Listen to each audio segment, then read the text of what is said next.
Water dripped from the tap. Drip, drip, drip. Jennifer had always been annoyed by that sound. It was like the ticking of a clock. That's why she always bought a silent clock. And the tap couldn't be set to silent. Just like the thoughts in Jennifer's head. They were eating her up inside and ruining her mood. It was only 3 p.m. now. She planned to clean up and go grocery shopping. But there was no way she could get out of that damn chair to do her chores. The coffee had already gone cold, and the morning sun that shone right through her window had been slowly lowering from its zenith for hours. Jennifer went over everything in her head. Last week had started with that Monday when she couldn't get through to her husband. It was only the third time she'd been able to. "Why aren't you picking up the phone?" she fretted. "I'm at work, Jennifer," Peter replied. He sounded annoyed. "I'm at home. Do you have a desk job? What's the problem with answering the phone?" "My phone's on silent." "Since when?" "Since you interrupted an important meeting with your phone call. And everything would have been fine." Jennifer seemed to realize her mistake. She'd really screwed up a meeting at work once, and she never called again. But why put the phone on silent mode at home? That was something Jennifer certainly couldn't understand. When they went to bed, Peter was always texting someone, then putting the phone away, then picking it up again and typing. "Who are you texting?" Jennifer couldn't take it anymore. "To my boss at work, things," Peter replied glumly, turning on his other side. 23. Yes, Jennifer fell behind, but only for a few minutes. Afterwards, she tried to peek carefully over her husband's shoulder to see the true content of this correspondence. But he suddenly switched off the phone and turned sharply to his wife. She even jumped from fright and surprise. "What are you looking at?" he asked her suspiciously. "I wanted to look at the time." Jennifer tried to get out of it. "I gave you an electronic clock last year, which is now on your nightstand next to your bed. There's a wall clock hanging across from you and a phone in your hand. Did you really have nowhere else to look at the time?" "Yeah, I'm sorry. You could have told me what you were discussing." "I told you work. Isn't that enough?" "No." "Okay, we were discussing my report from last week. Does that mean anything to you?" "Can I see it?" "No, it doesn't." "Why not?" "Don't you trust me?" "I do."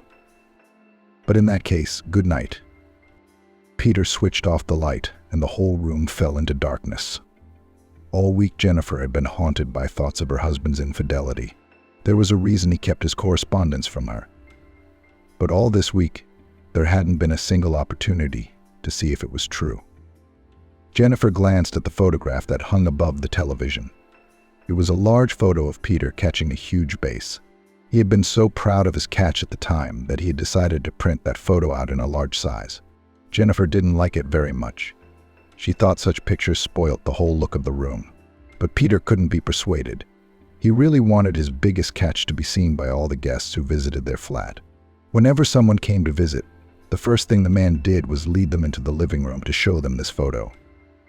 It didn't evoke any feelings in Jennifer right now, no hate, no pity, no desire for revenge. It was just vital for her to know if her husband was cheating on her. These thoughts had been plaguing her for a week now.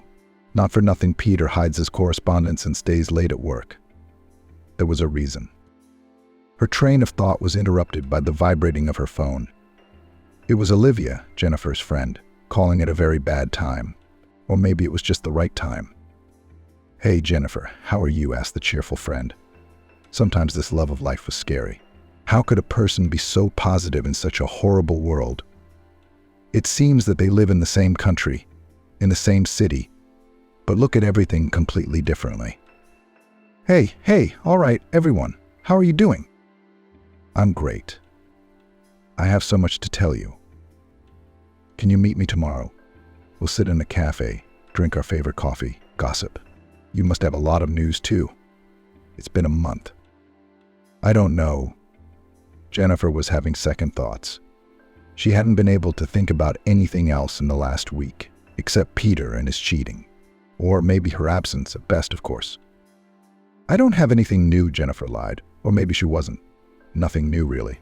and all those thoughts of cheating were just her sick fantasy. But why not share those thoughts with her friend? But I'll go out. I need to get away. That's right. Why are you sitting at home? I'll meet you tomorrow at Cafe Glamour. Jennifer finally managed to do everything she'd planned for the day. Peter didn't come home so late, and things seemed to be getting better. Jennifer was beginning to realize that she was probably just winding herself up. In fact, Peter loves her very much, but doubt is a tricky thing. You always need confirmation. And Jennifer finally got her chance to check. Peter went to take a shower before going to bed and left his phone on the bedside table. He usually never did that, which was a good sign. It meant he wasn't hiding anything. But Jennifer's hands reached for the gadget anyway. Fortunately, she didn't need to know the password. Her fingerprint was on the phone. She simply put her finger on the screen and the smartphone unlocked. Jennifer quickly found the app she needed and began flipping through the correspondences. Mostly the correspondence was all men, but here Jennifer found a chat with the very same supervisor. It read, "Boss Linda." Nothing suspicious. But Jennifer went into the correspondence. The usual messages from a boss to her subordinate. Jennifer flicked back to the day she'd first noticed her husband was hiding something from her, and oh my God, they were actually discussing reports. "What are you doing on my phone?" A stern male voice sounded. Jennifer's heart beat fast, and she slowly raised her head and looked at her husband. "I just wanted to." "Do you think I'm hiding something from you?" Sat down on the edge of the bed, her husband sat down. His calmness was astonishing, honest, huh? "Are you sure everything's all right?" The corner of his lips lifted. He was laughing. At a time like this, he was laughing. It was really pissing him off. It was like he didn't want to take anything seriously. Convinced, Jennifer pouted. She thought her husband would react somehow, hug her or kiss her, but he just lay back in bed and covered himself with a blanket and went back to his phone. His eyes glittered in a treacherous way, and his chest began to heave more frequently. What's wrong with him? Jennifer tried to stroke his arm, to get his attention, to get him to show her affection in return. But it was as if Peter didn't see her, didn't know she existed. "Peter, you love me, don't you?" Jennifer suddenly asked, pulling away. "Why do you ask such questions?" Peter continued to stare at his phone. "We haven't spent time together in a long time. You come in and sleep. You don't pay any attention to me at all. Of course I'm going to think you're cheating on me. We have to trust each other. You remember, don't you?" Olivia took Peter's smartphone away from him. "Just look at me for a minute, not at the screen of that gadget. What are you so upset about?" "I came home after a hard day's work. I want to rest. That's why I exist. Tell me, why did you marry me if you're still looking for peace of mind in a phone instead of a loving wife? You're also very tired at the end of the day. You don't really feel like talking to people when you've been socializing with them all day. But it's not like I haven't socialized with anyone today. Well, find a mate, wife. Well, get yourself a mate, wife. Then what's the point of our marriage if I'm spending time with my mates and not you? Good night." And he turned away again. He never liked to discuss serious things. Jennifer threw one last word and switched off the light. Peter didn't answer. Apparently he really didn't care. Maybe he had found someone on the side. There was just no proof of it yet. But he could feel the coldness in his gut. Women are always very intuitive. They're rarely wrong. Sometimes, of course, out of boredom. But you can't fool the heart. Women are different from men in that they think with their hearts, not their minds. And the heart often makes them do impulsive things. For example, the idea of getting married. Who in their right mind would want to commit themselves? But women are sure that only then they will find freedom. In rare cases, that's true. In others, they become hostages to their own choices. It's a hard truth of life. They don't realize it right away. It takes months and years. Only then do they realize who they're living with. Quarrels, infidelity become the norm. Marriages fall apart. And for what? Heart and feelings. Jennifer wanted to rip her heart out of her chest so she wouldn't feel this cold, this uncertainty. Her whole world was crumbling before her eyes, her whole world. There was nothing she could do about it. Peter wouldn't admit to cheating, but he was clearly cheating on her. The next day, Jennifer met with Olivia, although she didn't feel like going to the meeting after her conversation with her husband. Would Olivia now be the friend Jennifer would spend all her free time with? Her personal life would be ruined. Peter went to his mom's cottage. She needed help with something. Well, you haven't said a word in the last half hour. I've told you my whole life story. Olivia gave Jennifer a sympathetic look. Olivia, I'm sorry, I was thinking. Jennifer woke up. About what? Yeah, I think Peter's cheating on me. With who? I don't know. I just know he's cheating. But you found out somehow. Did he tell you? Or did you find out? Why didn't you tell me? I'm telling you now. He didn't tell me anything. I'm just suspicious. Olivia, he started coming home late, hiding his phone messages from me. He's become secretive. He barely talks to me at all. And today he went to his mom's, leaving me alone. But all these signs don't mean he's cheating on me. Maybe he's just burned out.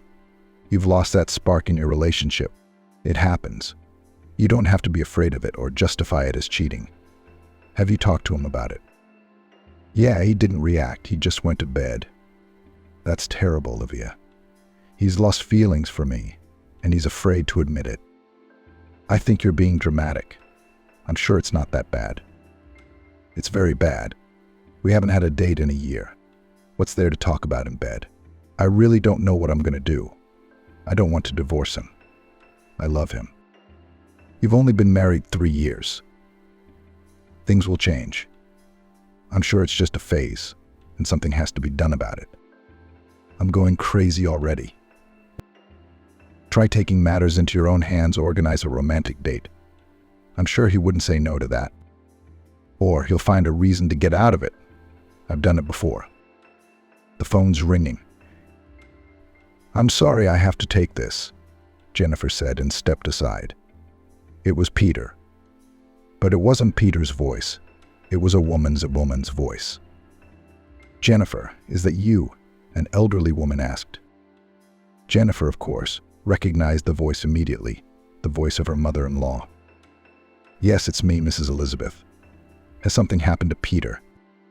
No, but he told you he'd gone to my place, didn't he? Yes, did he fix it for you? I didn't call him to fix things. He's helping me renovate. He's changing my woodwork, my furniture. Well, Mrs. Elizabeth, what's that got to do with me? Are you his wife? Come and visit us. You can help us too. I'm sorry, of course, but I'm not going to become your personal slave. What are you talking about? The mother-in-law was indignant. There was a rustling sound and a man's voice on the other end of the wire. Peter took the phone from his mother. Hello, he said. Hi, Jennifer replied in a colorless voice. How are you? I'm fine. Are you coming over tonight? No, I'm not. Mom's redecorating, so I'm going to stay here for a while. But what about work? You'll be off the day after tomorrow. I asked my boss for time off with our renovation, and she approved. That's not a very good reason. Are you on my side or the boss's side?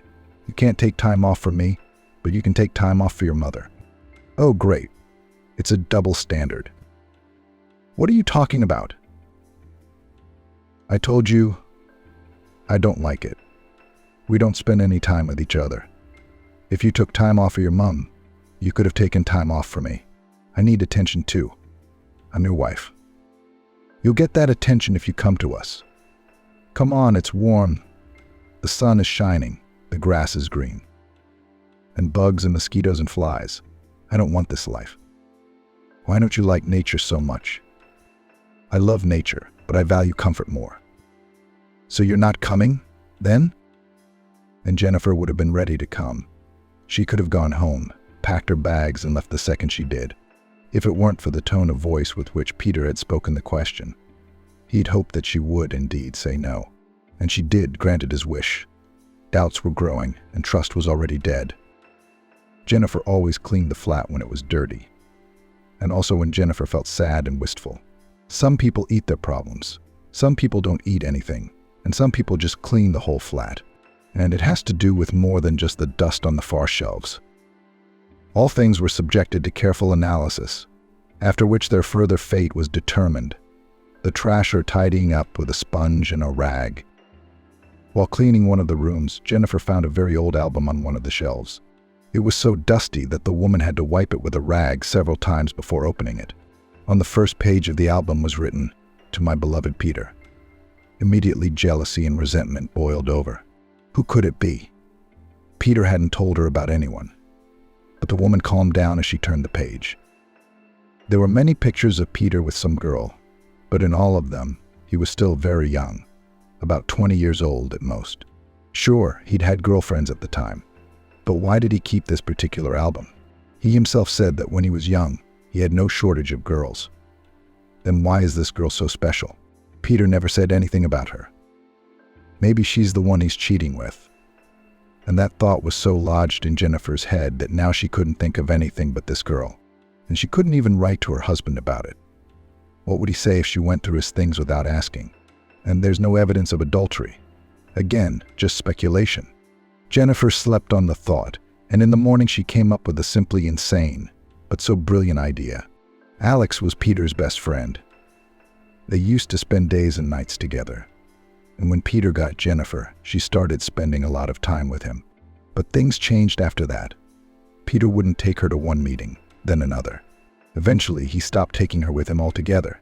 Jennifer was cut off from the world of girlfriends. Apart from Olivia, she had no one left. All she could do was stay home and cook. But she still had this Alex contact. "Hey Alex, are you busy today?" Jennifer got straight to the point. "Hi Jennifer, what's up?" Alex seemed confused. Was he sleepy? "Yeah, just woke up." Only then Jennifer realized that it was really only 9, and she had already stumped her old acquaintance, whom she hadn't seen for years. "We need to get together," the woman said. She tried to say it very seriously, so that Alex wouldn't suspect anything about Peter. "I think he's in the country right now." "With me, Alex. Only with me, yes." "What's going on? Are we going to surprise Peter?" This naivety was starting to annoy Jennifer, but she had to stay calm. "No, Alex, it's not about Peter." "Well, it does, but indirectly." "Oh, for God's sake, just come to the meeting." All right, poor Alex faltered. "Where?" "Golden Star Cafe. Tomorrow at 5 p.m. Can you make it?" Jennifer often went to this cafe, and it was indeed the best in town. There was always good food, nice waiters, and meetings that were less stressful, even the one Jennifer had planned. She decided to stand out this evening, wearing her most beautiful black dress, which emphasized all the advantages of her figure. She wore a necklace on her chest and gold earrings in her ears. If the neighbors didn't know her, they would have thought she was on a date. But Jennifer didn't dress like this because she wanted to seduce her husband's friend and get revenge. She just needed to look good, so that Alex definitely could not hide the truth from her. Of course, the man was immediately stunned when he saw Jennifer. She had changed a lot, in his opinion. They hadn't seen each other for a very long time. It felt like half a lifetime, and Jennifer, like a good wine, had only gotten better. "Hi," Alex said embarrassedly. He smoothed his hair, afraid of looking ridiculous. "Hi, Alex." Jennifer sat down confidently at the table. "Have you ordered something yet?" "No. Should I have?" "Are you hungry?" "Not really." "All right, waiter." A young girl in her 20s ran up to them. "What can I get you?" she asked, taking out her notebook and pen. "I'll have the Greek salad, medium rare steak," Jennifer asked. "And my friend, do you want coffee?" "No," Alex said. "I'll have a chocolate cake, please," he said modestly. The waitress smiled with delight and ran to the kitchen. "You know, sometimes I have the impression that you are not 35, but 10, Jennifer laughed. "Actually, I'm 32, Alex replied resentfully. "Okay, I'm sorry. I called you here for another reason, not to humiliate you." "What was it?" "We haven't seen each other in years, and you always come with Peter." "Where is he?"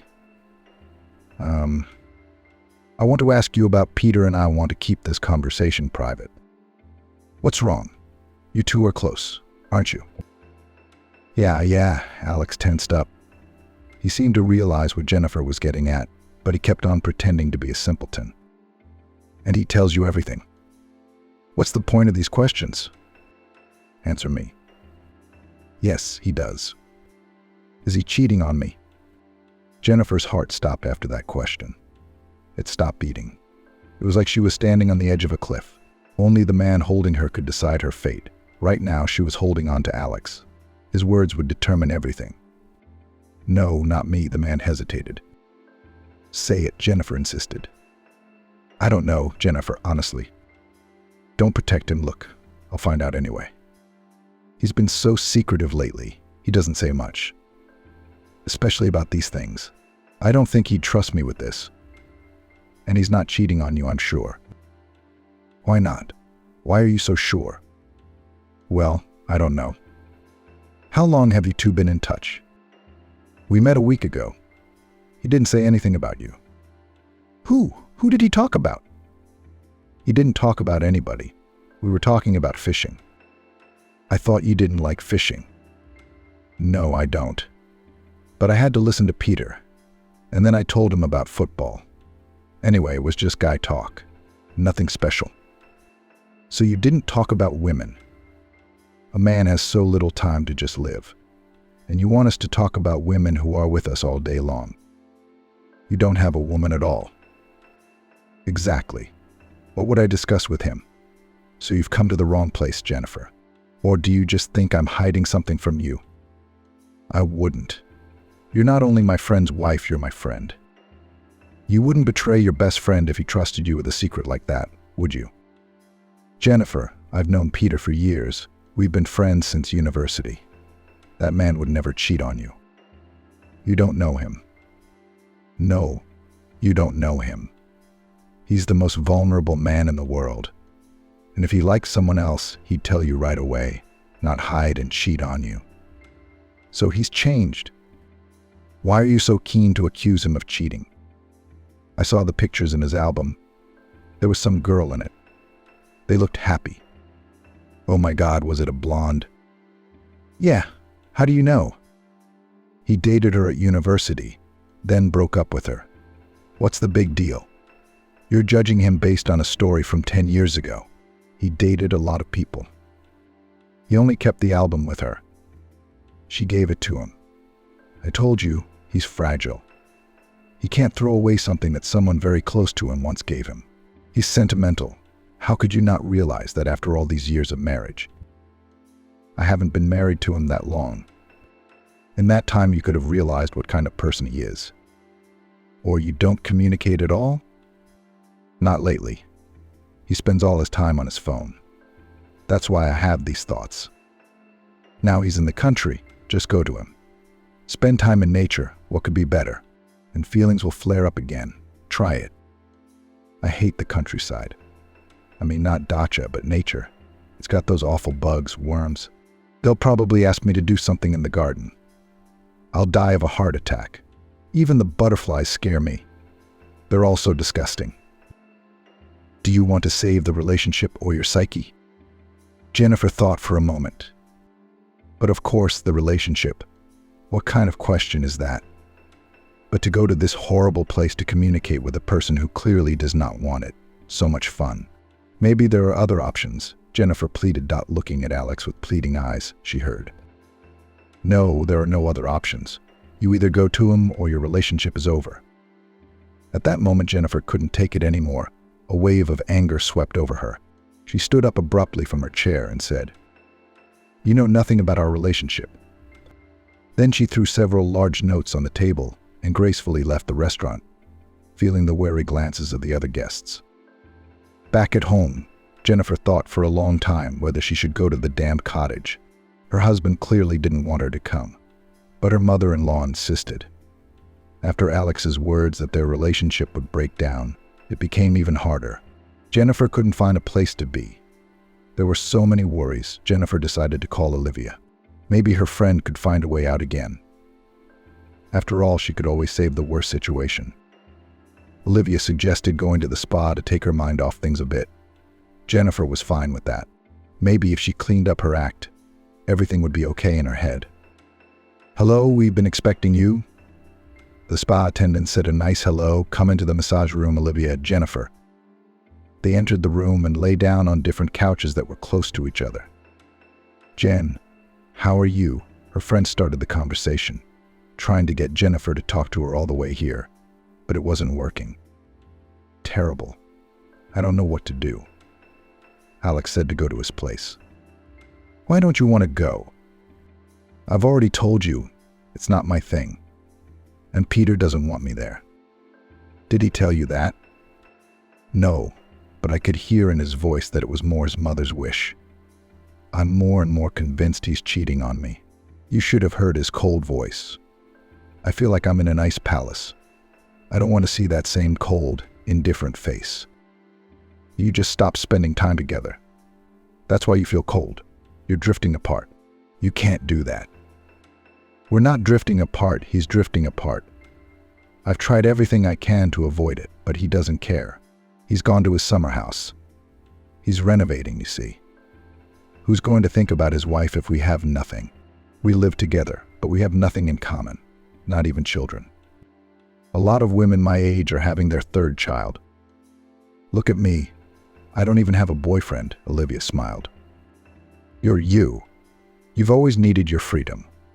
I respect that, but I'm a different person, you know. A family man. I want love, affection, children. I'm tired of living alone while he's off somewhere. Whether it's work or the cottage, I don't care. I still strongly recommend that you go to that dacha. You don't love nature, but it loves you. And it'll fix your nerves. You have no idea how wonderful it is to have a country house. You go out late at night, and it's quiet, and only grasshoppers chirping. Isn't that happiness? My happiness should be with my husband. Then go to him." "Are you sure?" "I'm going to make you do it. Jennifer, stop making excuses. If you want happiness, fight for it. Don't just sit around waiting for a miracle." "You're right. I'll go." That evening, Jennifer packed her bags and called her mother-in-law. "When are you coming?" Mrs. Elizabeth asked excitedly. "Well, thank goodness. I've missed you already. Come. We have plenty of things to do here, from grapes to nails and screws. And berries, of course, as a bonus for the work. Come, you won't regret it." "Of course, Mrs. Elizabeth." Jennifer left home very early in the morning. Peter didn't know it, but Jennifer was sure her mother-in-law had warned her son. She couldn't just invite her over for no reason. Peter was definitely aware of it. Jennifer wanted to think so. However, when she reached the cottage, no one was expecting her. The bell on the gate didn't work. She had to shout across the street so that at least someone would hear her. Of course, Jennifer knew that Mrs. Elizabeth had a hearing problem. But surely Peter must be able to hear. For some reason, however, a young, thin girl with a pretty face and freckles came out to meet her. She's a nice girl, I'll give her that. But what is she doing in this precinct? "Good afternoon. You're Zoe, aren't you?" the girl asked. Jennifer was taken aback by the situation. "No," she answered uncertainly. "My name is Jennifer." "Oh, I'm sorry," the girl apologized. "I always get those names mixed up. I don't know what makes them so similar to me. Come in." "And who are you?" Jennifer asked without moving. "I'm Katie, or just Kat. I'm helping Mrs. Elizabeth. I'm a neighbor. I live nearby. I'm sorry, we just haven't had a chance to meet you yet. But Mrs. Elizabeth told me a lot about you." "Where's my husband, Peter?" "He's doing something on the first floor, so I thought I'd leave him to it." "So you two work together?" "You could say that, but I'm just next door. Peter's the son. Come on in, don't stand on the fence." Jennifer stepped onto the property with a strange feeling. Some terrible feeling had been haunting her all day, and now it was only intensifying. She didn't like this Katie. A nice girl, yes, but there was something wrong with her. Like she was two-faced. But time would tell. "Mrs. Elizabeth, hello," Jennifer said, handing the woman a box of chocolates. "Oh, honey, you shouldn't have. What are you doing?" "I wanted to give you something to eat."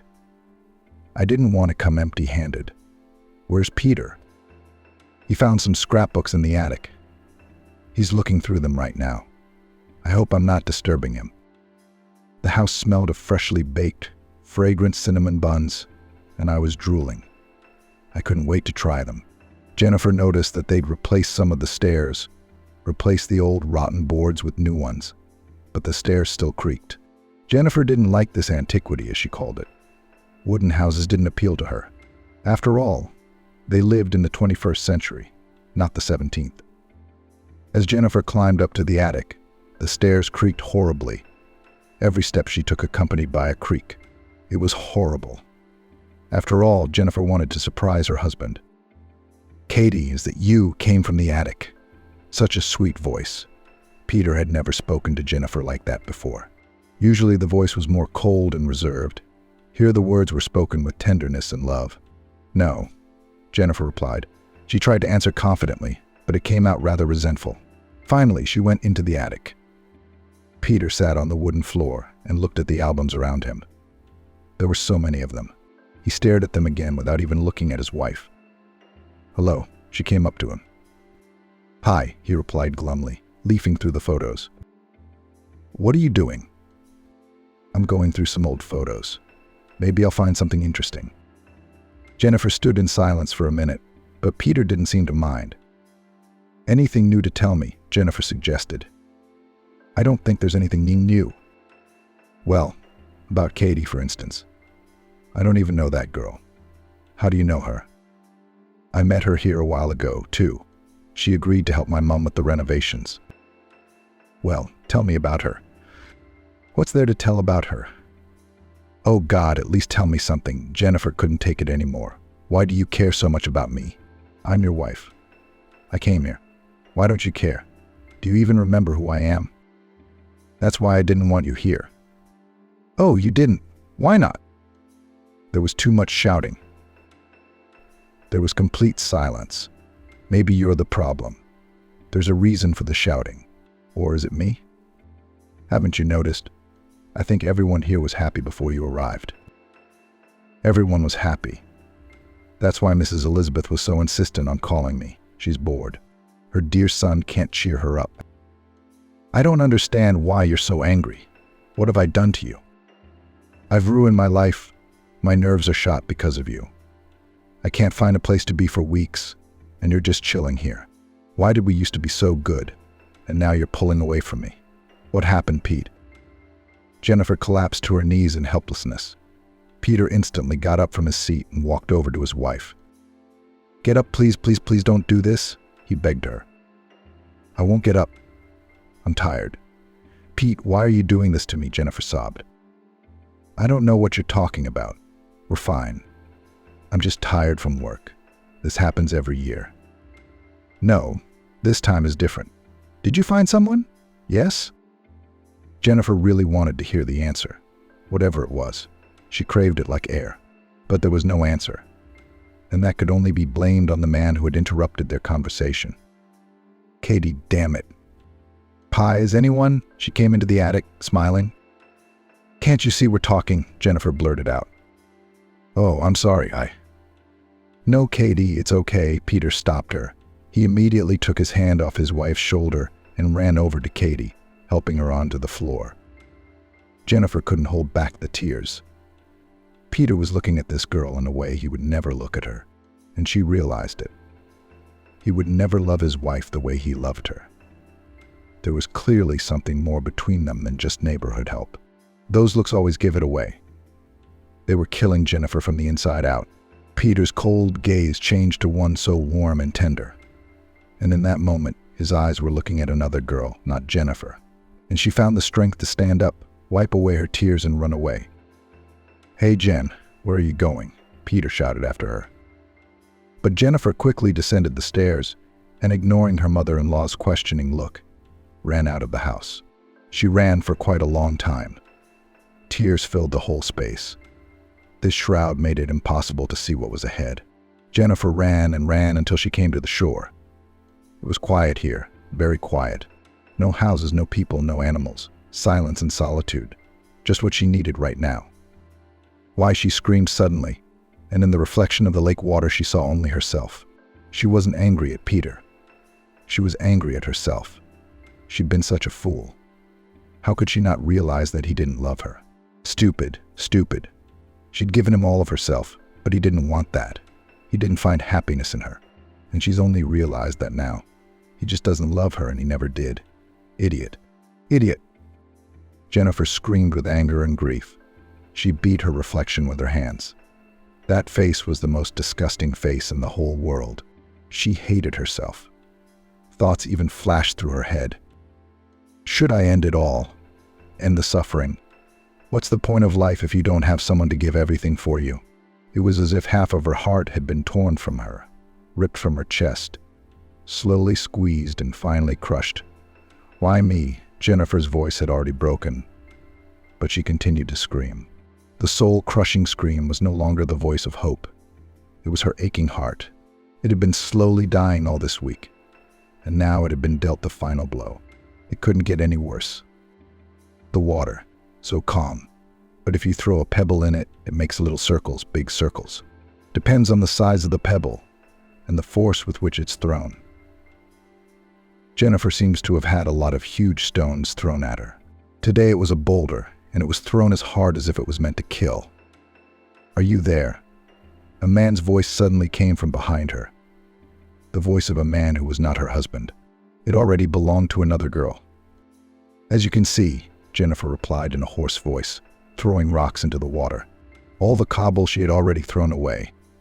There were very small ones left, almost rubble. Peter sat down next to her.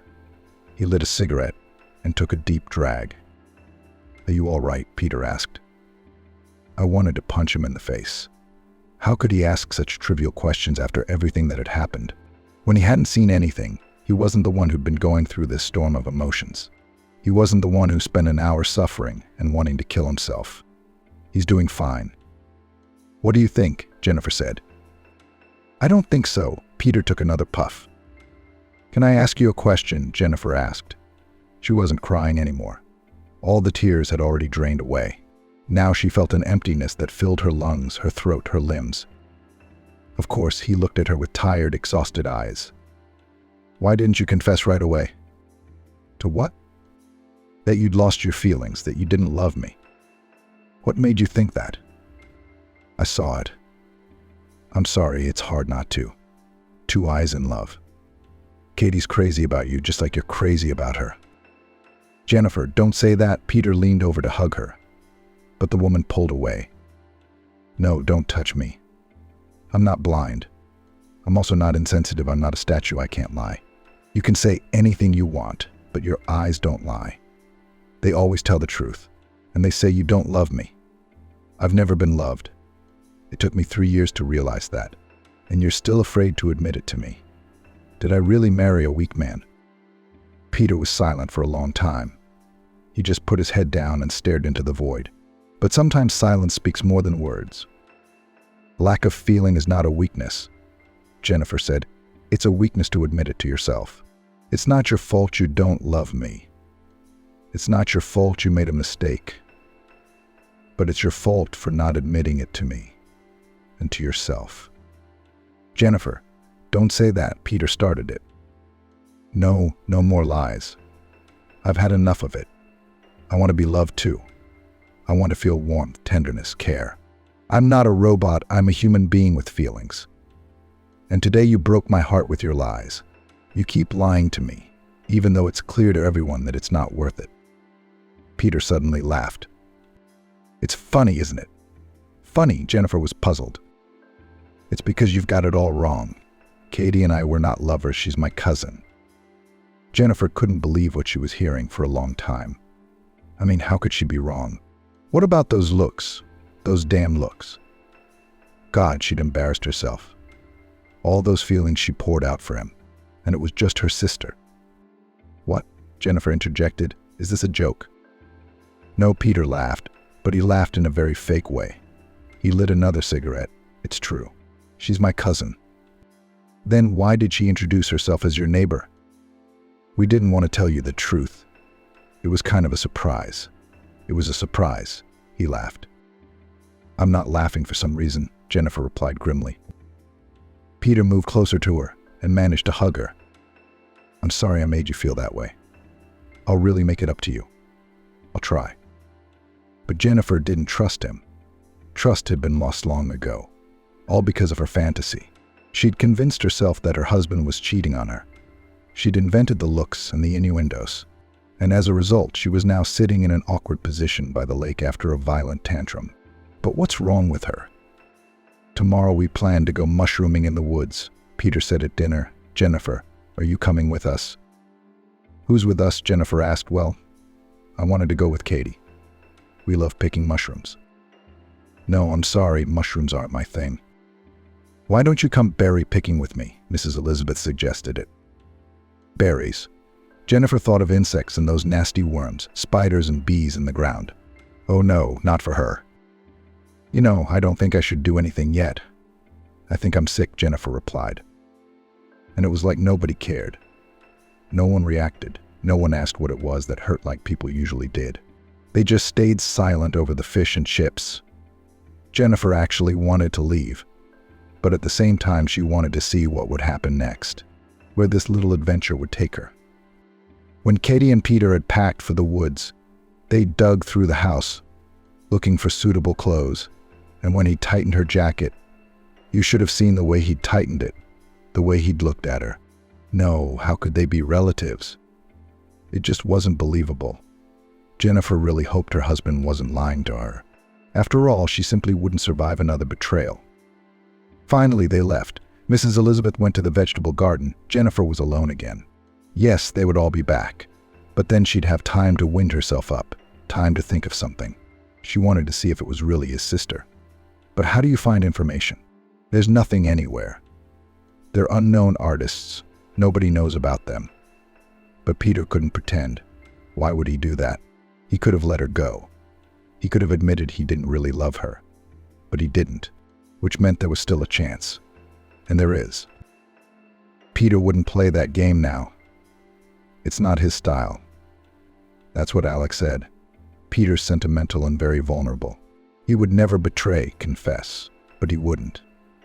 And Jennifer kept repeating that to herself, trying to indoctrinate herself, and she even succeeded. But how do you trust the man who almost broke her heart again? How do you trust him with your heart that just yesterday was shattering in pain? Jennifer didn't know the answers to these questions.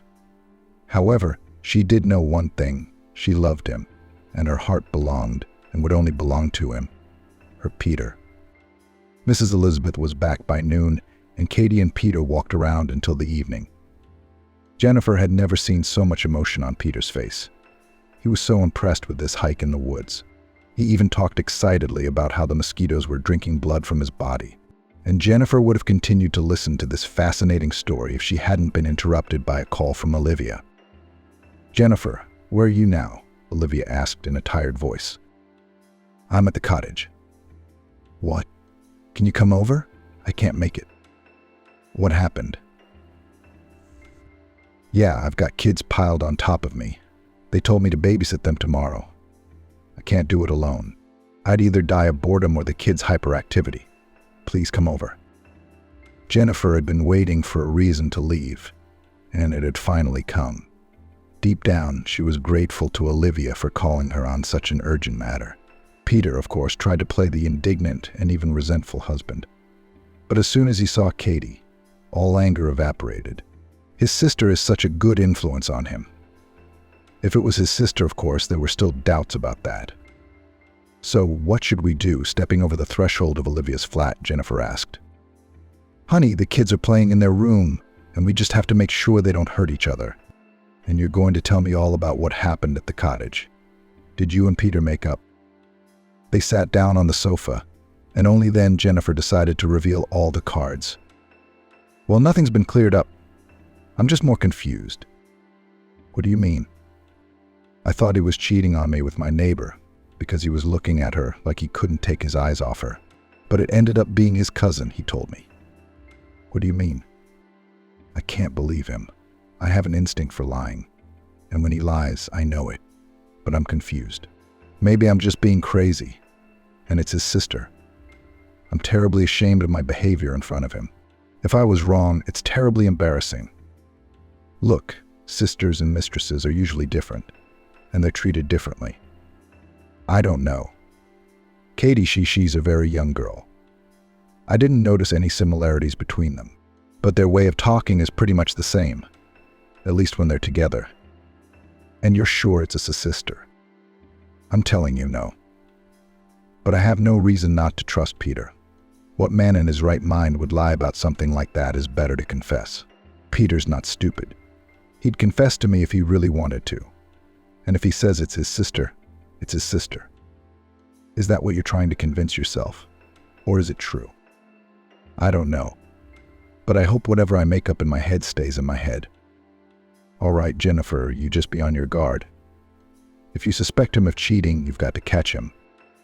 I don't have that chance. You're the one who asked me here. I'm sorry, it would be really hard for me to babysit alone. I have to go out tomorrow. You're leaving me alone tomorrow. For how long? I have to go to the beauty parlor. Have you seen my split ends? It's horrible. Olivia, did you call me to babysit while you go to the salon? They're not actually my kids. And they made me babysit. Exactly, you, not me. Please babysit. Is it hard for you, honestly? Yes, I could have stayed at the cottage with Peter to discuss our relationship. Instead, I'll be dealing with 3 kids who want to drive me crazy.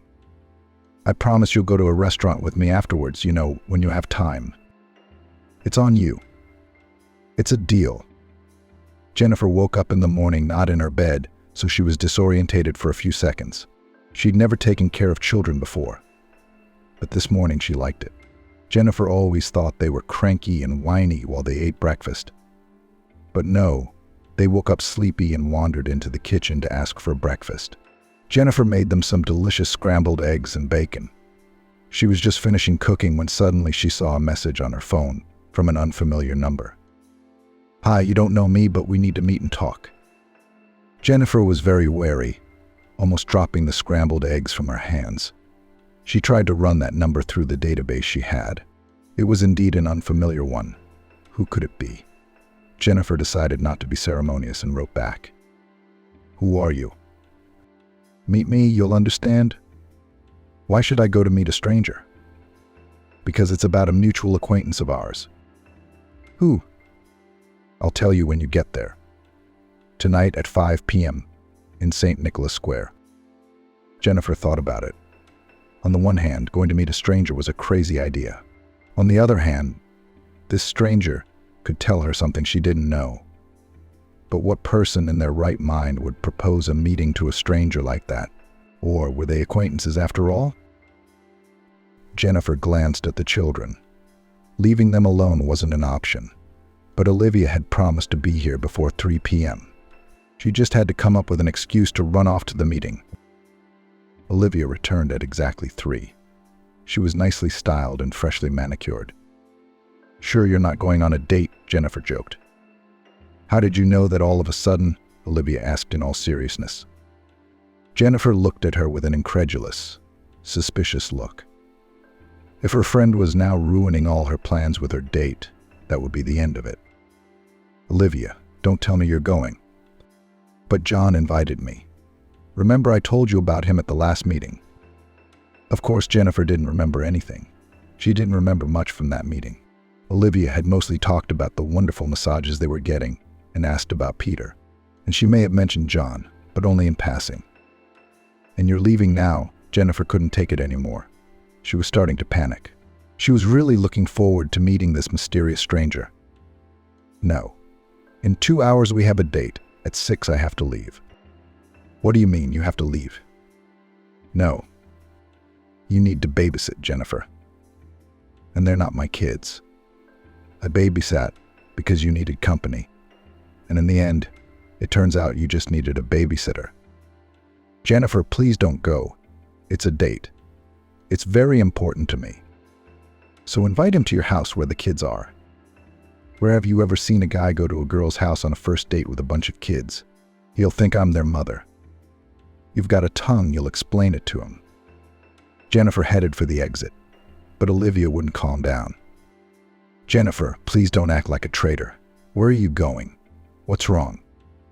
I promised you babysitting in the morning, even though we didn't agree to it yesterday. I made an exception because I thought you needed a rest. You ended up just taking advantage of my kindness. You kept your date with John a secret. I didn't expect that from you. Jennifer, don't be mad. I really have to go. Where? Where are you going in such a hurry? I have business to attend to. You had no business yesterday. Spit it out, mate. I'm going to meet a friend. Jennifer sighed heavily. She couldn't tell her friend the truth, or it would take another 2 hours. Olivia would start to talk her out of going to such a risky meeting. But in the end, it would be just the two of them. And Jennifer wanted to make it quick. Maybe this meeting wouldn't even make sense. What if it was her former classmate's idea of a joke? Or something else like that? Jennifer still hadn't taken the message from the anonymous friend seriously. What friend? Alex again. Yeah, we should talk to Alex. Her friend had given her a good way out of it. I didn't even have to think about it. This is working out so well. With difficulty, Olivia let Jennifer go, staying at home. Of course, Olivia was very upset. She had worked so hard on the image, and now the date would have to be canceled. Jennifer didn't want to do that to her. She was very embarrassed. Olivia might have just found her man, and their first meeting couldn't happen. But what else could Jennifer do? A burning interest gripped her as Jennifer approached the square. The tension in her chest only grew. With each step, the woman felt as if she were being restrained by invisible chains. It was getting harder and harder to walk. Interest was replaced by anxiety, but her legs were already carrying her. Many thoughts arose in her mind. Should she leave? Why all this? What if this was a mistake? There weren't many people in the square. Although it was a warm evening, all the people were returning from work, and of course, hurrying home to their loved ones. Jennifer had also, once upon a time, returned home knowing that someone was waiting for her there. But now she didn't want to return to those empty walls, soaked in loneliness. Jennifer sat down by the fountain. It was still glowing in the evening, making it feel like a real fairy tale. Jennifer saw no one suspicious in the square. Half an hour passed, an hour, no one. Then Jennifer texted the anonymous man. "Where are you?" Jennifer asked. "Turn your head to the right." Jennifer did so without a second thought and flinched as soon as she saw the man who looked more like death. The stranger was completely covered in a cloak or hijab. Jennifer didn't really discern. His entire face was covered by a veil, but really real death was missing the scythe. "Jennifer," a woman's voice asked from under that cloak. "Yes, it's me," the woman replied uncertainly. "Did you write to me?" "Yes." Do you still want to know why you're here?" "Yes, otherwise I wouldn't have come here." "Go ahead, but first I'd like to see your face." "You will. I wanted to talk to you about your husband, Peter." "What's wrong with him?" Jennifer panicked. She thought he was being held hostage to extort money from her. That's what happens in films. Except this is life. The rules are a little different here. No intrigue, no investigations, just disappointment. "He's just fine," the stranger replied. "Are you sure you want to hear the truth?" "What do you mean?" Your husband is cheating on you." Jennifer's heart seemed to stop, or had she simply forgotten how to breathe? It was as if the words were spoken from outer space, not here. She only got the end of it. Treason. And even worse, a lie. In a split second, Jennifer knew what the conversation was about. She knew that feeling when a lump came to her throat. So she continued to listen, even though she wasn't going to speak. At one point, she pulled her veil away from her face, and Jennifer saw a familiar face. So sweet, so girlish. Katie was looking at her. Her eyes were full of confidence, and her breasts were rising and falling with great vigor. Apparently, there was no room to breathe under the veil, or maybe it was emotion. "He's cheating on you with me," Katie concluded. Jennifer wanted to cry, but in fact a laugh burst out of her, the most hysterical laugh she was capable of. Passers-by looked at them as if they had taken some kind of drugs. "Sorry," Jennifer tried to calm down. It's just absurd." "I know. He said I was his sister, right? And I suspected you right away. But I decided to trust him one last time. And that's what happened. Isn't that funny? He loves me. I know everything. I saw you, I saw the way he looked at you, the way you looked at him.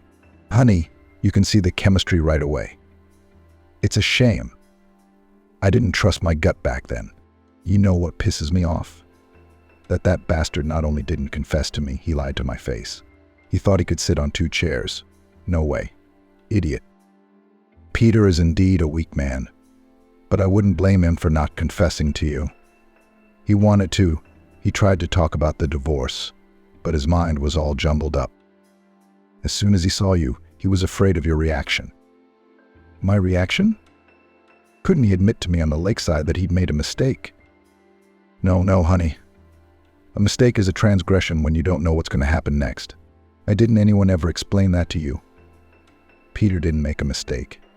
He lied on purpose, thinking it was for the best. Katie wanted to say something, but Jennifer stopped her with a gesture of her hand. No, don't say anything. I've already figured it out. And I'm relieved. It's like a weight lifted off my mind. I wondered why he felt that way about me. He says one thing, but his eyes look completely different. And I wanted so badly to believe I was wrong. I'm so sorry. Don't be. We can't control how we feel. You fell in love with someone else. Well, it happens. But why lie? And why did you come to this meeting and not him? I know it sounds silly and childish, but he's afraid. He's afraid of your reaction. It's true.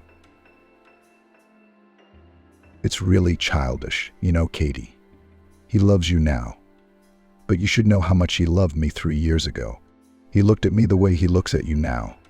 And if love is gone now, is respect for the man gone? Is he a man or a wimp? I'm really sorry. And I'm sorry for you, because you've fallen in love with a wimp who can't say a word, afraid of everything. No, it's not your fault. I'm glad I lost someone like that. I deserve better. Jennifer straightened his shoulders proudly and said, I'm filing for divorce tomorrow. We have no children, so there will be no trial. The flat stays with me. You can have the rest. I don't want anything more to do with you. Goodbye, Katie. And tell Peter he's a complete idiot. As if Jennifer understood, the weather that day brought heavy rain. But the woman didn't want to cry. Rather, she felt the thunder rumbling inside her, and each lightning strike electrocuted her heart. It was a sad end, but was it? Certainly not for her. They divorced exactly 1 month after that conversation. Peter made attempts to talk to Jennifer, but she always referred to things she didn't really have to do. She just didn't want to see the coward. He'd said everything the day he deceived her. His most despicable act, for which Jennifer would never forgive him. Jennifer only kept in contact with Katie, with whom she had developed a rather warm relationship. Despite the fact that it was she who stole her husband from her, Peter finally moved out of the flat in the village to his mother, where Katie owned a house. Jennifer, on the other hand, was left completely alone. But how's life after divorce? Do you want a man? Admit it, Olivia teased Jennifer as they walked through the center. Oh, don't be silly. I've been working on my self-improvement. Jennifer enrolled in an art class.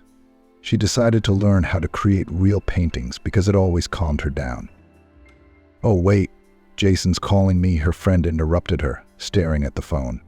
She said a few words to him, and at the end she added that she loved him. Jennifer looked at her with incomprehension. They hadn't spoken in a long time, hadn't told each other their plans. Jennifer was preoccupied with the divorce, withdrawn into her own thoughts. Who's that? Jennifer exclaimed in surprise. It was Jason. How come, mate? When you went out with Alex, and as it turned out with Katie, Jason had set us up on a date, but at home.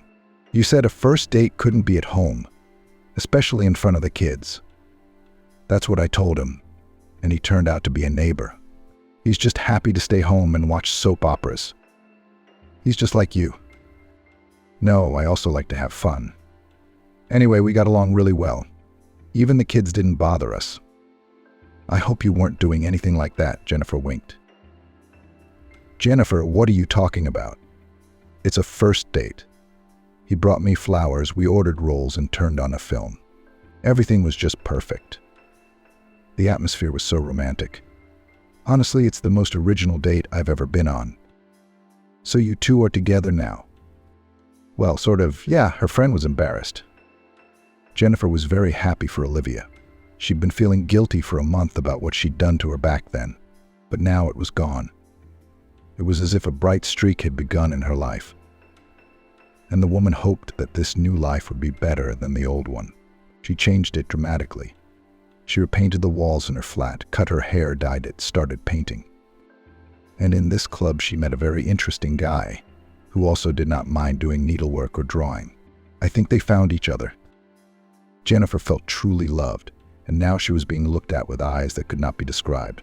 The look of love, when all that exists for a person is you and no one else. After 2 years of hard work in this club, Jennifer started selling her paintings. Success came very soon. Orders were placed for months in advance. A few months later, she heard rumors that her ex-husband had already had a second daughter. Jennifer even wanted to visit them. But then she changed her mind. There was no point in dredging up the past. She has a new life, where there is no place for traitors. And she no longer resented Peter. He had chosen his own path. The main thing was that now he was happy with his beloved wife and daughters. And Jennifer found her happiness in an interesting, promising man and a hobby that brought her a good income.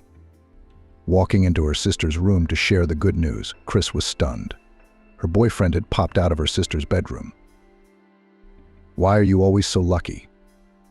Emma looked enviously at her older sister, who was trying on a wedding dress in front of the mirror. "You're marrying the most handsome guy in town. Maybe we'll go to your wedding soon." Chris turned to her sister. "Gene Thompson has his eyes on you, and you don't even pay attention to him. He's a good guy, a hard worker. He's helping his father build his house, keeps an eye on his little brothers. It's obvious that he'll make a good husband and father." "Oh, come on," Emma said. "You can't move him. He'll just live in the city and work as a truck driver all his life. I want to go to New York after high school. I'm sure I'll find a promising fiancé there." Maggie, the girl's mother, came into the room. She said the word promising. "What does it mean?" Emma frowned. "Well, Mom, don't you get it? It's a man who aspires to become rich, successful, and even powerful." "Does that mean we're all unpromising?" Maggie laughed. "My father works on a tractor. I carry the mail. Chris went to college and now teaches little kids to read and write. What about us?" Emma said nothing, shook her head, and ran out of the house. "She's young," Maggie sighed. "The wind is in her head. Nothing. Life will teach her." "Well, bride," she turned to her eldest daughter, "we're a week away from the wedding, and we've got a lot to do. We have to butcher a piglet for meat, pluck chickens, and also make sure my father doesn't try the moonshine before he's ready. I know him." She turned and left the room, closing the door behind her. "Yes, in a week, I'll be not just a bride, but a wife," said Chris. She carefully hung the wedding dress on the rack and put it in the closet. "Oh, I'm so happy." She twirled around the room and then sat down on the couch and thought. Chris had started dating Aiden when she started working at the village school. They knew each other before that, of course, because they lived in the same town and went to the same school. Aiden then dated Lexi Smith, who even saw him off to the army and promised to wait for him. Only her parents were against her marrying Aiden. They moved to another town and took their daughter with them without leaving an address. To be honest, Aiden hadn't really worried about it when he came back from the army. There were plenty of pretty girls in town. And he's a good-looking guy. He's not going to be alone. He got a job on a farm, driving milk to town. He made a good living with an extra income, lived with his elderly mother, and he was in no hurry to get married. Chris, or rather Chris Nick, he saw on September 1st, when he took his nephew to first grade. Aiden's older sister was in the maternity hospital at the time, giving birth to her third child. Her husband, Alex, had been sent to town for parts, and her mother was sick after a long day's work, and her legs were swollen. Aiden had to drive Jaden to school himself. Chris took an instant liking to Aiden. She was dressed in a strict business suit, and she was trying to keep herself as solid as an elementary school teacher should. But it was obvious that she was very nervous. Aiden liked her slim figure, her beautiful legs and eyes. She was different from the other girls in town. He began to pass by the school more and more often, if time allowed, and saw in the window how Chris Nick was teaching a lesson, passionately telling something, and the students were listening to her attentively. "Did you have a crush on Watson?" his mother asked him once. "I see you're not a fool. Watson is a good girl, educated and hardworking. Her mother Mary boasts of her daughter Mealy. She says she's raised a good assistant, not like their youngest Emma. Her mother waved her hand. She's useless. She won't know how she'll finish school. She doesn't want to study at all, only disgraces her sister. I don't know when she'll get smart. Oh, son, if you'd gotten married, we'd probably have kids. She'd make a better wife, her mother said of Chris. I'll marry her, Aiden laughed. You're right, mother. It's time for me to start a family. Freedom is a drag. I'll just keep picking up girls. Aiden met Chris several times when she left school and walked her home. Then he asked her to the movies, and a month later he asked her to marry him. To his surprise, Chris agreed and even admitted that she liked him for a long time, when they were in school. In a week, she would become his lawfully wedded wife and move in with her husband. Chris got up from the couch and did the usual household chores. Her mother returned from the yard, her father came home from work, and Emma wasn't home again until late afternoon. However, everyone was used to it and sat down to dinner without her.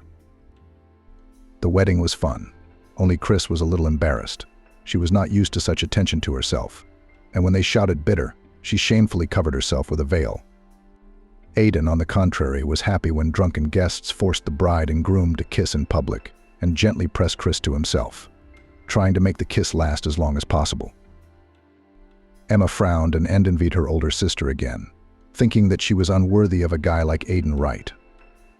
And when the young people were escorted into the house where they were to spend their wedding night, she ran away to the river bank and cried there for a long time, saying angrily, "It's all right, I'll prove it to you all." What and to whom Emma would prove, she herself did not yet understand, but she knew only one thing, that Chris would soon be desperately jealous of her too. Her mother-in-law accepted her daughter-in-law well, and even began to call her daughter. But Mary was still looking at her son-in-law, and he rarely visited her mother-in-law and father-in-law, meeting with them only on big holidays. Emma was always at home on such days, trying to sit close to Aiden at the table, but he paid no attention to her, considering her the youngest, as she was now called. After graduating from high school, Emma received a certificate with only C's in all subjects and wondered what she should do next. She would not be accepted to an institute or technical school with such marks, and she did not want to stay in the city. What do you think? Her friend Annie Simpson once asked her. Go into hairdressing, you'll always have money.